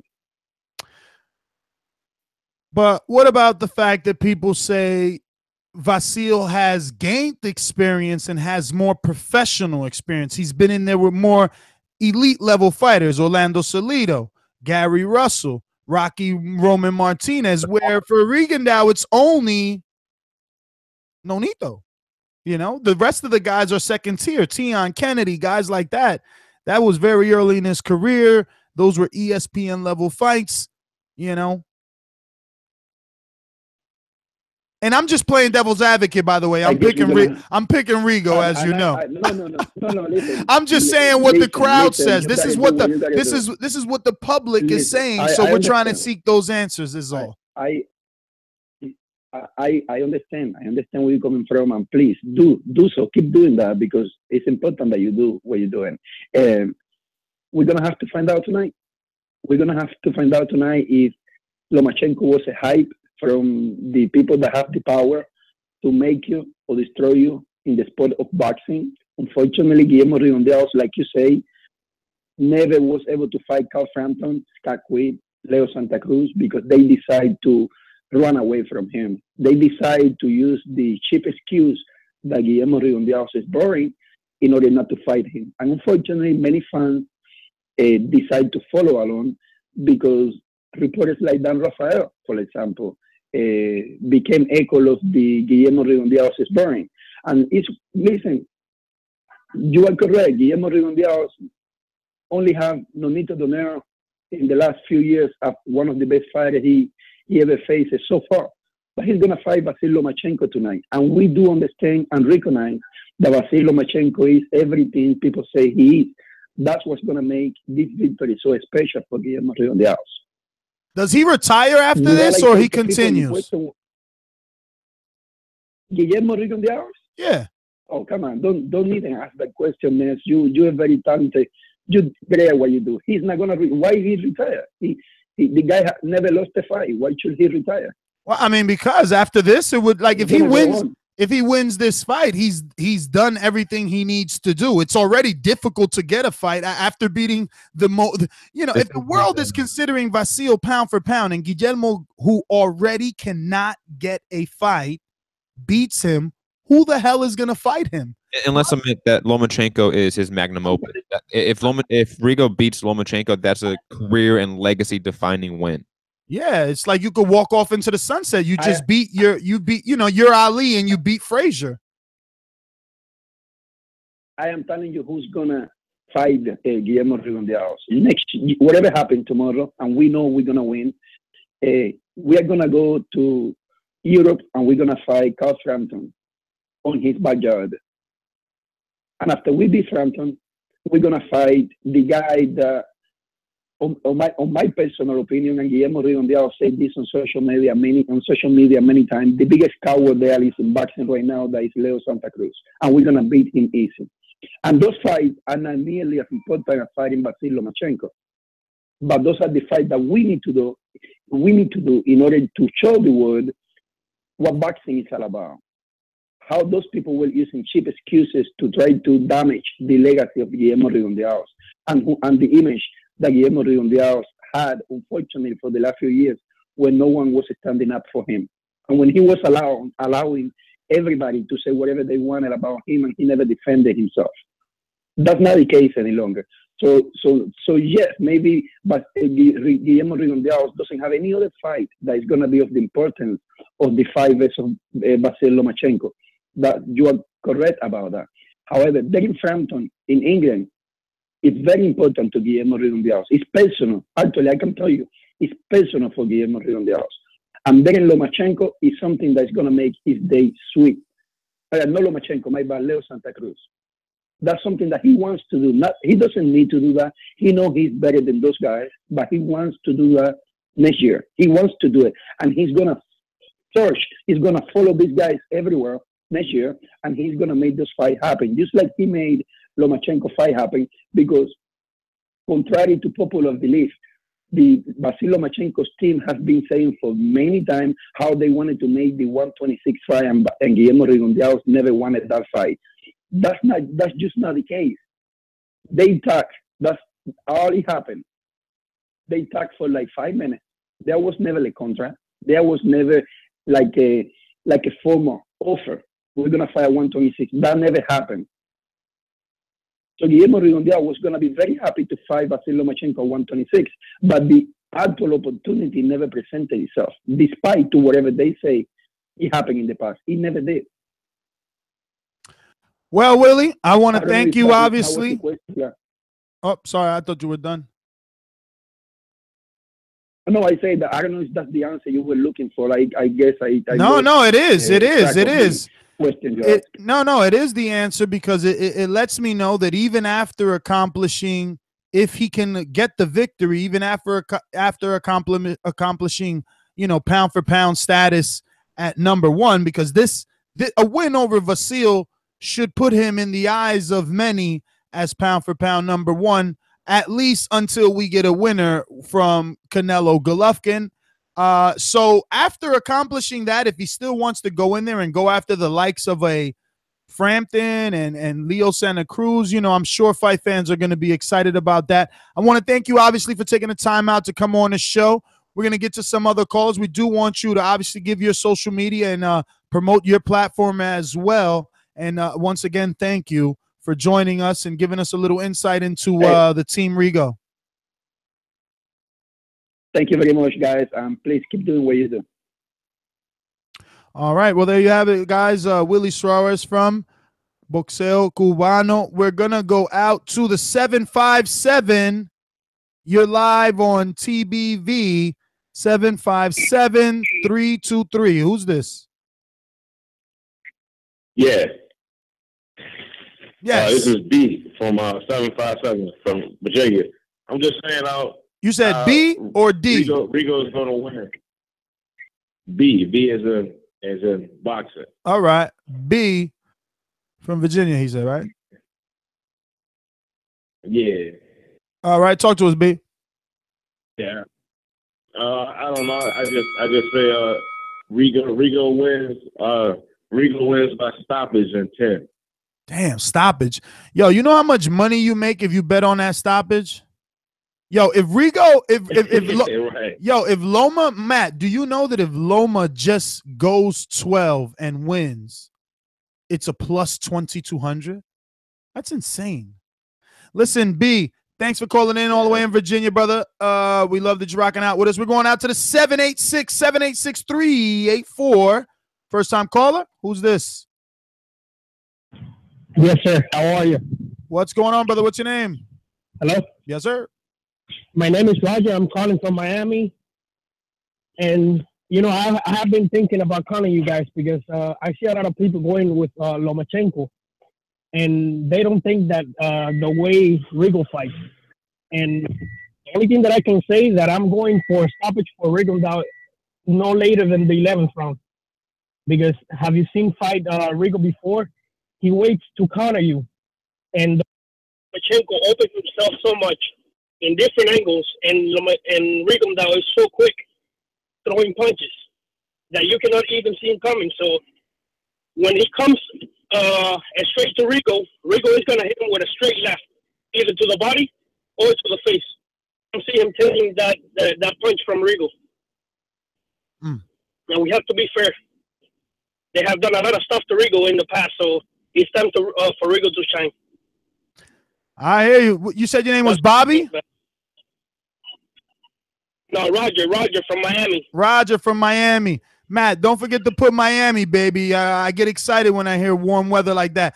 Roger, thank you for calling in. Team Rigo, we got it down. We're going out to the 323-422. 323-422. First time caller? Yeah, this is the first time calling, man. What's happening, y'all? What's going on, brother? What's your name? Where you calling from? Yeah. It's Beta, man, from L.A., South Central Los Angeles, baby. What's happening? What's going down? I love y'all show. Hey, look, I'm going to give y'all my prediction, but I want to let you know I love your channel, man. I fight myself, and, I work with I'm not a pro or nothing. I just kind of, do it to stay in shape, but a lot of, my best friends are boxers like Julius the Chef Jackson. That's my boy. I work with him, Brandon the Cannon Adams. And and many others, Yo, really tell Brandon I said what's up, man. I know him personally. I know Julius too, but I know Brandon a little better. He'll at least know me. Tell him that says what's up. Yeah, man. I remember when we was doing the Boxino joint. You interviewed him when he did his after he had got that win. He had lost to John Thompson. Because the weight stuff. It's important to lose weight properly. But I want to call y'all, man, and give y'all my prediction.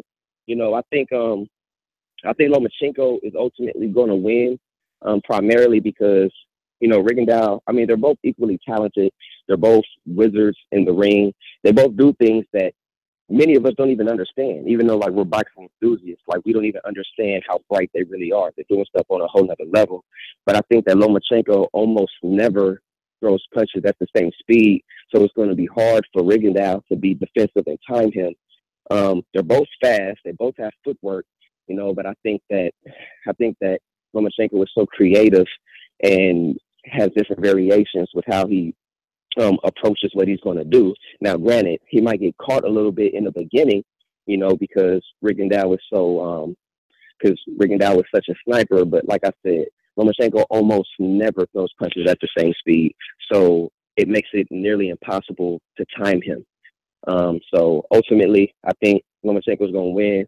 I think the weight will probably play an issue and play a role in the sense of like the later rounds. Rigondeaux is going to be in great shape, but I don't care how great shape you are. If you're fighting at a different weight, it's going to help you be fatigued in the later rounds. But ultimately, I got Lomachenko, and I think Lomachenko isn't going to get the credit that he deserves, because I suspect that as time goes on, he's going to make it appear easy. Actually, that's what I think, and I think he's not going to get any credit. But that's what I think. Hey, what was your name again, so we could get that down? You said Bay in Vader, LA? man. V-A-D-A, Vader. Oh, Vader. Yeah, V-A-D, almost like Darth Vader. Yes, Okay. Sir. Yes, sir. Okay, Vader in the Bay. Yeah, man. Right? Nah, I'm in South Central LA. Okay, Vader in LA. Yeah, All South right, Central all right. Los Angeles. All right, brother. Well, thank you for calling in. Listen, we got to go out to the super chat. One from our boy JD in Texas. He says, wow, Ortiz stared at Wilder after that KO. Interesting. That is another show, JD. That is another show. But definitely thank you for the super chat. And it was interesting. Matt, did you catch that, or were you busy on your date smooching? No, I saw it this morning a little bit. I didn't see the fight, but I saw the interaction with Wilder and Ortiz after Ortiz's fight. I saw that. And that's my lady looking for me when I'm always working. Also, quick shout out to Anthony Allen again. Bro, I hope that you're at least signed up to Patreon so that you can, reap some benefits of all your supportage, because it's definitely appreciated. But Anthony Allen on another super chat coming through Z. We're going out to Scorsese. Talk to me. Mr. Scorsese, how are you? Mr. Scorsese. He's not available. We're going to 678-763. 678-763. First time caller. First time caller, what's going on, man? What's going on, brother? Where you calling in from? What's your name? All right, man. It's JD, man. Jesus Doe from ATL, man. And I want to give y'all my prediction and why. All right. All right. So this is what I'm looking at, man. So a lot of people are saying that, the size is going to play a difference, play a big role in the fight. And, ultimately he's going to weigh Rigo down, and, the rhythmic patterns of his punches are going to throw Rigo off. But you have to understand a couple of things, man, when it comes to boxers such as Rigondeaux. And, he's very similar to Floyd in a lot of ways. When you keep those fundamentals and the foundation of boxing, you keep that sound in a defensive fighter, and those counters that Rigondeaux comes with, in the power behind it, I think it's going to neutralize everything that Lomachenko does. He can't afford to come in or to come forward and risk being injured. Let's be honest. Let's look at the people that he has fought and he's caused injuries to. They've been in very similar size coming into the fight. For instance, let's look at Donaire. Donaire was 145, I believe, when he came into the fight against Rigondeaux. And he was also 5'6", 5'7", which is exactly the same height. Yeah, but that's the thing. That's the thing. What's your name, you said? You said JD. JD from Atlanta. JD, that's the thing, though. Like, all we have is Donaire. And, like, in retrospect, Donaire has only gone downhill. True. Now, but it's still a valid comparison, right or wrong? I mean, it's valid, bro, but it's like, yo, it's a long time ago. What have you done for me lately? Okay. That's all I'm saying. Okay, well, let's look at Amagasa then. Now, Amagasa is not on the same level, but when we're talking about weight, you know, people like to say that weight is not going to be a factor. Now, I'm not going. And let's say if Rigondeaux loses, I'm not going to be one of those guys who say, okay, he's too big. No, he lost. Because the skills for Rigondeaux to win is there. They're there. Lomachenko cannot afford to come in or come forward and take those punches. He's going to respect those punches. He has to respect it or he's going to get KO'd. This man has the power of a 147-pounder. This has been documented by Umar Chima, who sparred both of those guys. He says that at 122, he's never felt anyone punch as hard as Rigondeaux. And he sparred both of these guys.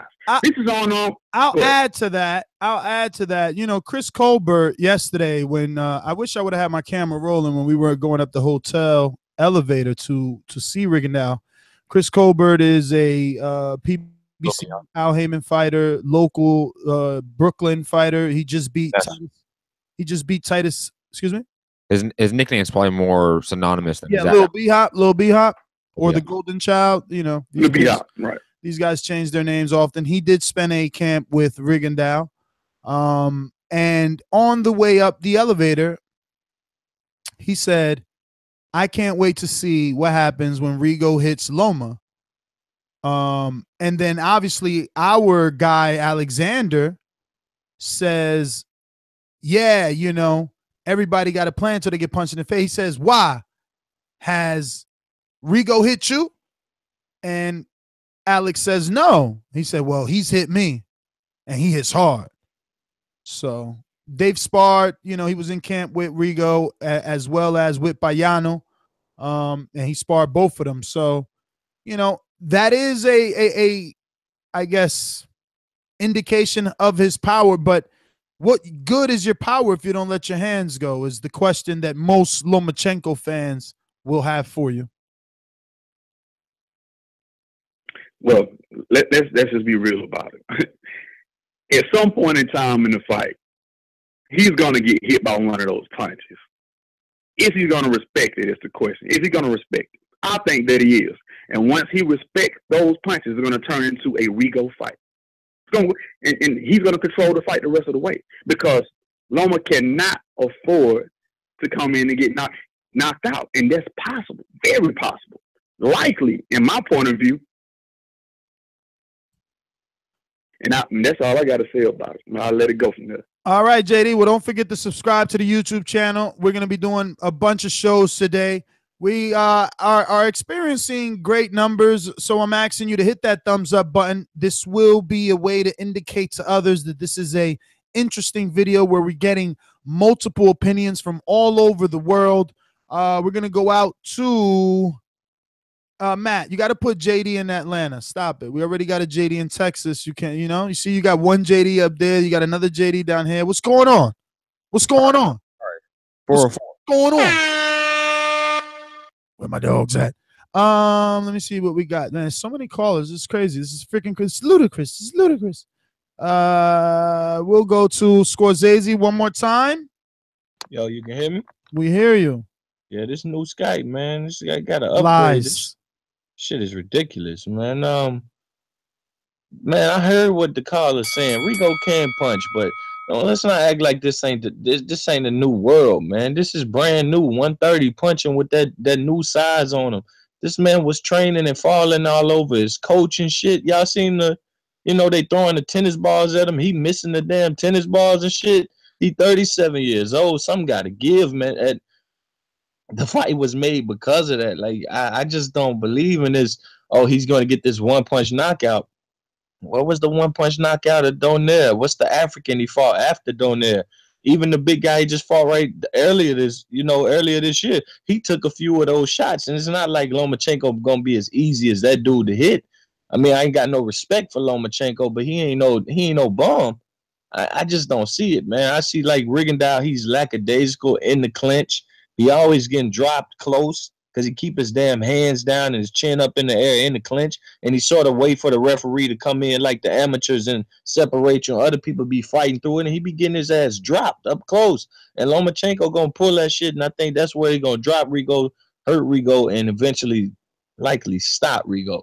But I'm gonna be honest, I'm rooting for Rigondeaux. I want Lomachenko to get beat the fuck up, and soon, quick, fast. I'm tired of the bullshit in boxing. Tired of people not learning from these two damn fights, these two weight divisions. One man just got his eye swole up. Another man got his brain beat so bad he out there chasing panda bears in the wild and shit.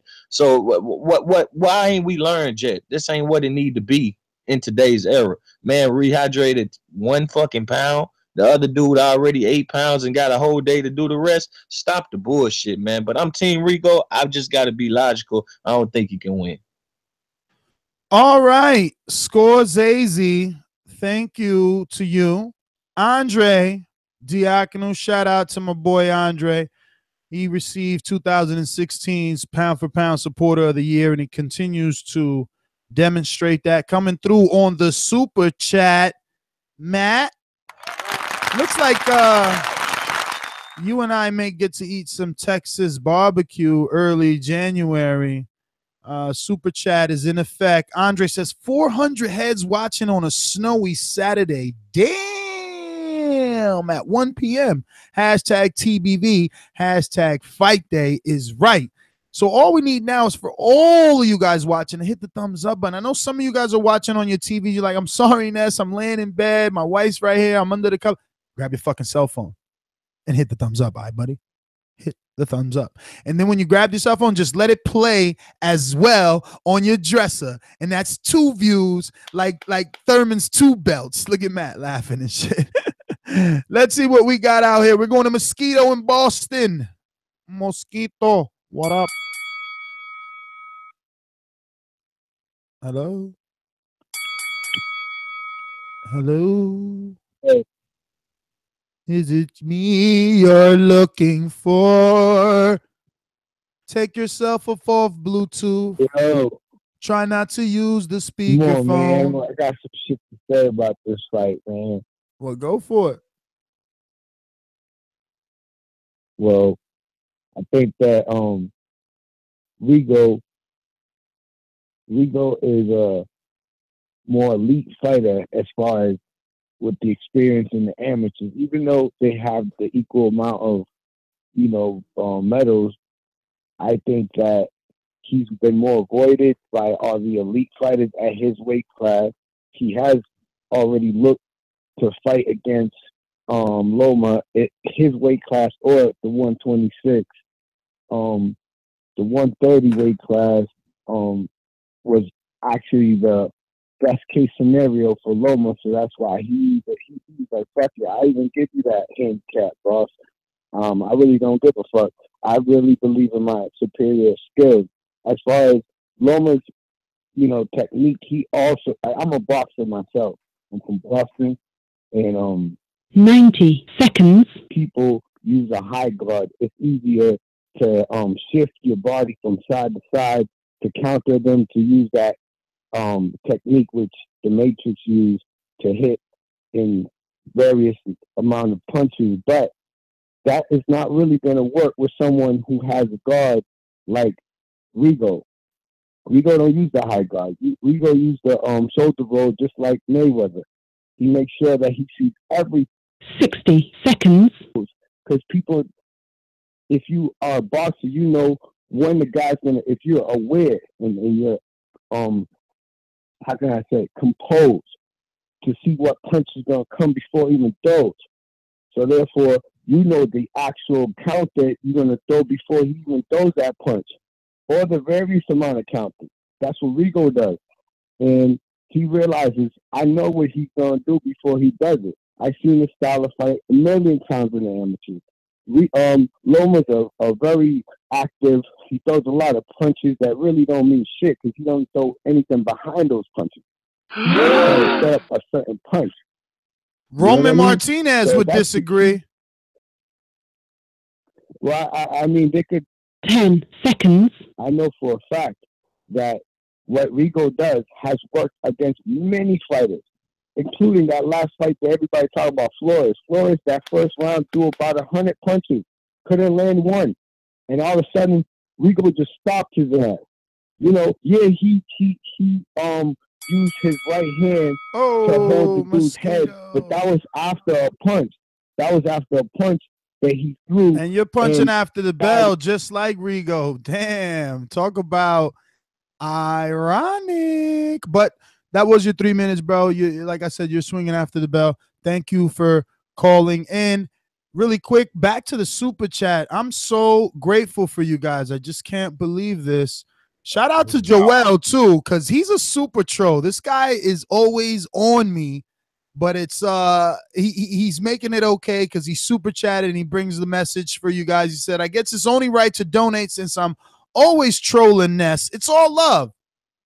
Don't eat, Rigo fans. Y'all going to be eating a big plate of crow tonight. I can't wait for this live fight chat, Matt. It's going to be very quickly. We have two more super chatters since you said that. Larry from San Francisco said Texas barbecue in January, but all the crow you can eat tomorrow. And then Anthony Allen, again, another $20 in the big Rigo fan. Love the show. Wow. Just thank you. Anthony Allen has been pumping it up since December 7th, dude. He's on his A game over there. We're going out to the 404. We're actually in the championship rounds, so we're going to go switch over to Matt. Can you do what you used to do so long ago? You want me to do it? I don't know. Are you going to be able to stay on point? It's going to be hard with a lot of these first-time callers, but you know me. I know. If there are first, we'll see. We'll see. Only you and I know what was coming next, so we'll see what happens. 404-984. First-time caller, where are you calling in from? Yo, what's good? I'm calling from Atlanta, Georgia. First-time caller? Yeah, first-time caller, man. Long-time listener. All right, brother. What's your name? Matt, kill the clock. I'll give him the 3-minute one. What's your name, brother? Quavo, man. Quavo. Uh-oh, Matt loves you now. Quavo and ATL. Talk to the actual Quavo. Hold on. It's not the real Quavo. Come on. Man. No, this ain't Migo Quavo, but hey. Shit, if you would have been Migo Quavo, I would have died right here like, boom, just dead. Yeah, I'm the original. Because then Joe Buttons would have had a problem with us, and that would have really made me mad. I love that. Quavo, give us your thoughts on the fight. Man, Rigo hands down, man. I think Rigo gonna take this thing, you know. Lomachenko, good volume pusher, but no power, man. And Rigo just got to do it for the home team, man, because he been through so much. They been doing it wrong. I just want to see him get the win. That's what everyone is saying, man. That's why it brings me back to what Alex from Russia said earlier this morning. He said a lot of these Rigo fans are picking with emotion, man. You guys want to see justice for an injustice that's been done to him. That doesn't necessarily win fights. Right. You right about that, but I think he got a skill to take Loma out of there, man. We're going to have to see, man. I hope this guy, he's going to stop him. He's going to need the skills of Mayweather in order to nullify the activity of a Lomachenko for real. Yeah, he got to be Mayweather in this, you know.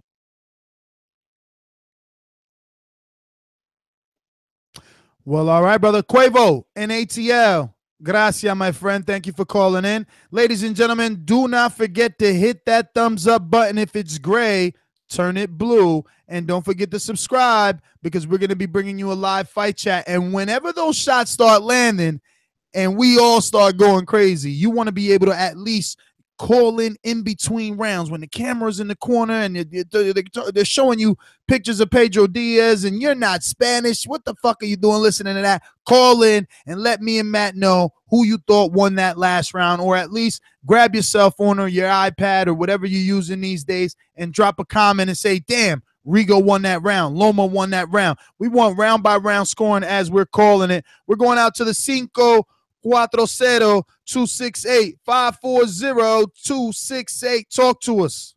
First time caller? Hey, my name is Robert, man. First time caller. Your name is what? Robert. Are you using a speakerphone or something? We can't really understand you.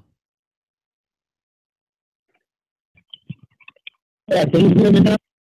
No, we are not. You have a very bad connection, my friend. Hang up and call in. We'll bring you right through. We'll skip the line for you. No problems at all. 929-313. 929-313. First time caller?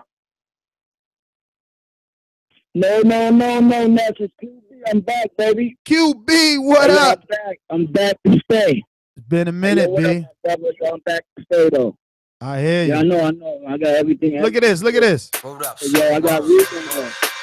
See that? You know what I'm saying? Yo. You already know. We never got rid of that. You OG status. What's going on? Talk to us. I know. I mean, always love is always love. But I got Rigo, though, Ness. Okay. I got Rigo. Lomachenko, like, he is right. Like, I don't see. You never get nobody out there on the first. Come on, like, QB. Talking to the microphone. You killing me right now. Talk straight into the phone. Don't move it around. All right. You don't get people out there in the first round punches. You got to be accumulated punches. Then they're really knocking me out. They're getting frustrated with all that. They say Rigo got a lot of power. We're going to see. I got Rigo, and it ain't going by emotion with me. It's just cause, man. I just got Rigo on this one. Maybe it's emotions and maybe it's whatever, but we will see. I don't like the way they doing him, so I want him to win. So put me down to Rigo. All right, and QB. I'm here to stay, Ness. I'm back. I'm glad to hear that, brother. Thank you for calling in. We got another. What up, man? We got another emotional Rigo pick there. They want to see him win, Matt. Can he pull it off? This is going to be the ultimate Rocky story. I'm going to be happy to be calling this one live with you. I'm excited. What if this does better numbers than Canelo and Chavez, right? We thought that was the $1 million view one. What if it's really the undercover hardcore fans one? Well, you have to remember that Chavez was pay-per-view. Pay-per-view rates right at ESPN. If Jose Ramirez did 1.4 million on ESPN his last fight, I am assuming with the right promotion that this fight should have done more than that. Yeah, but this fight doesn't have the right promotion. However, this fight has the worst promotion I've ever seen of a fight of this caliber. Yes, so I don't know really where this fight is going to fall in terms of viewership. This is a hardcore darling. This is a hipster favorite. I was listening to a MMA podcast, and they were talking about this fight. Oh, and even they said blasphemy. This is still a hipster topic. This is still a hipster fight. And even they were questioning how many views it's going to get. Yo, I wish you would have been up because I would have sent you the link. Oh, shit. Let me go to Raymond from Delaware. I'm so sorry, Raymond. We just get busy around here. Apologize for sure. We'll give you 1 minute. All right. It's all good, man. I thank you because I've been listening to your channel for a while now. I just think that Lomachenko, he's a good fighter. He has excellent footwork. He's a two-time gold medal, just like Rigo. But I'm a hardcore boxer fan. I just think Rigo has enough to pull it off. If Lomachenko wins, it's all good. Ain't no love lost. But I'm definitely pulling for Rigo. Well, all right, Raymond. Thanks for calling in. We got a few people trying to get in on Skype here. Remember, you got to add Nestor Gibbs as a friend so that I can add you to the call.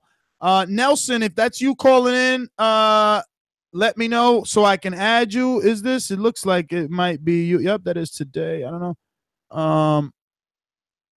Looks like we got a few people, but let me just go out to who I do have so far.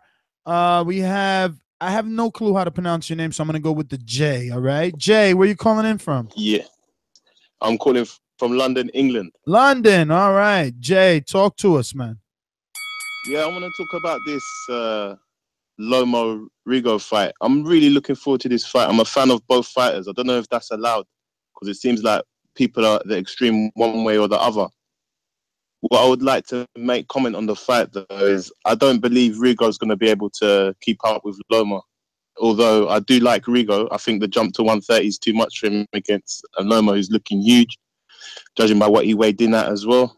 And just his general movement and ring craft, I think is going to be too much for Rigo. I don't think he's actually faced anyone that fights in this manner. So I'm looking forward to the fight, but I'm not too hopeful for Rigo's chances. Nelson, mute yourself, Nelson. Killing me over there in DR. Oh. How's it going? Hello. Yeah, go ahead, Jay. No, Nelson, you need to mute, Nelson. Jay, you're good. Am I on now? Yeah. Yeah, you're on. Yeah. All good, man. Yeah. Just this Rigo fight, Rigo and Loma. As I was saying before, basically, I don't see many chances for Rigo getting in the fight. Unfortunately, I only see Lomachenko outclassing him, having too much movement for him, too much speed. I don't think that the weight is going to help Rigo at all. I don't see him standing much of a chance against Loma in the ring. Although I'm a fan of both of them, I'm not taking anything away from Rigo, but I think it's a bridge too far for Rigo to step up. Well, all right, brother. Thank you for calling in. Man, he said it's a bit too fast for Rigo to step up. You believe that? Rigo's the older fighter. We're going out to Nelson in the Dominican Republic. Talk to us. Hello, how's it going? How you all good, brother? You know, I support Rigo. Everybody's know that, and I just want to tell to the people who's gonna watch the fight now tonight that they should listen to the fight of mute. You know, there is a lot of bias on the TV. You know, and maybe that perception could be affected by the comments of the commentaries. So maybe it should be better for us to see the fight of mute and appreciate what's really happened in the fight. So our perception could not be affected by the things they say. So I hope you enjoy all the fight. It's gonna be a great fight. Enjoy it, and please watch it on mute. Obey me. Or listen to our live fight chat and listen to our commentary and live play-by-play instead of the ESPN commentary booth. That is true. And Matt, it's come to that time. Got to get some food in the system, replenish. Or come back for another show. I mean. Oh, yeah. Now he's ready after I've worked 2 solid hours without him. Yeah, first off, you worked an hour without me. What about all the pre-programming that it takes? Let me see. You didn't do that much in terms of pre-production. You didn't write 75 words out completely. You know, you didn't minimize all my hard work. Minimize it, buddy. It's all good. Yo, but this is a nice overlay. So good job on that. Exactly what the fight fans are saying when they say watch the fight without commentary, because they're going to minimize what the great Rigondeaux is going to be doing. Watch it here with us as we call it live, hopefully unbiasedly. You know what I mean? If Rigo's not letting his hands go, I'm going to fucking say it, because I like boxers and Loma's a boxer too. He uses his toes, bro. You know, so I don't know. But it's that time to go. I'm your host, NESGTO. Remember, you can thumbs up this video in the future, present, and past. You can share this video in the future, present, and past. And you can join Patreon / it's patreon.com/ThaBoxingVoice. Or you can also just head on over to ThaBoxingVoice.com and hit that become a Patreon button, you know, or check out what Border Wars is and check out the podcast there /videos. Check out all our videos. So much to just check out. Right? Don't forget to use our promo code at AM Credit Repair, the Boxing Voice, to save big and get your life back on track the way that I have. You know what I mean? Get your credit straight, you know? Get rid of those student loans and all those debt collectors hounding you before Christmas. I mean, it's Christmas time. Some of you can't even buy no Christmas gifts. You better put it on a credit card, and you ain't got a credit card to put it on because your credit is bad. So I'm just saying, Boxing Voice is the promo code, amcreditrepair.com. Matt, where you at? I'm Matt the Hipster Hunter. You can find me at Mixed Combat News on Twitter, Matt Hunter TBV on Instagram, my MMA podcast, Mixed Combat Radios on Patreon, SoundCloud, YouTube, iTunes, etc. And obviously the new TBV podcast, Standing 8 Count with me, the Hipster, is on patreon.com/ThaBoxingVoice. No Dolo, going Beyonce, no Nestor, no Enrique, no Doomsday, no Steven, no one, just me riding with you guys. Justin Timberlake ass dude over here. Hell yeah. Okay, I am the Justin Timberlake. I am the Beyonce of the group. Don't you forget it. And final thought, I think this sort of second day weigh-in or the rehydration limit was a red herring. Was a way for Rigondeaux fans to go, okay, like he has a chance. Like the weight's not going to be an issue. When in actuality, it's going to be a factor. It may not be the determining factor. I don't think it is, but it is definitely going to be a factor. And regardless of the outcome tomorrow, or today, I should say, tonight, I think one side's going to go away very unhappy, and one side's going to go away very happy. That's just the name of the game. Everyone who's called in. I hope it's not a robbery, bro. I hope it's that's all we hope for. that That's we're all we upset hope for. about. That's all we hope for. I just want a clear-cut win. A clear winner, like, wow, I didn't expect Loma to do that to him. Or even, I'll even take like a clear 7-5. Like a clear 7-5. I will take that any day. I don't want any controversy. I don't want a 9-3 scorecard all across the board for a fighter that may have lost a 7-5 scorecard. I don't want that. I don't want that at all. But I'm at Tipshana. You can find me obviously at the places I said. Peace. Yeah, I'm gonna get and address Curtis Cooper because he says laugh out loud, credit repair promo code. And I say yes.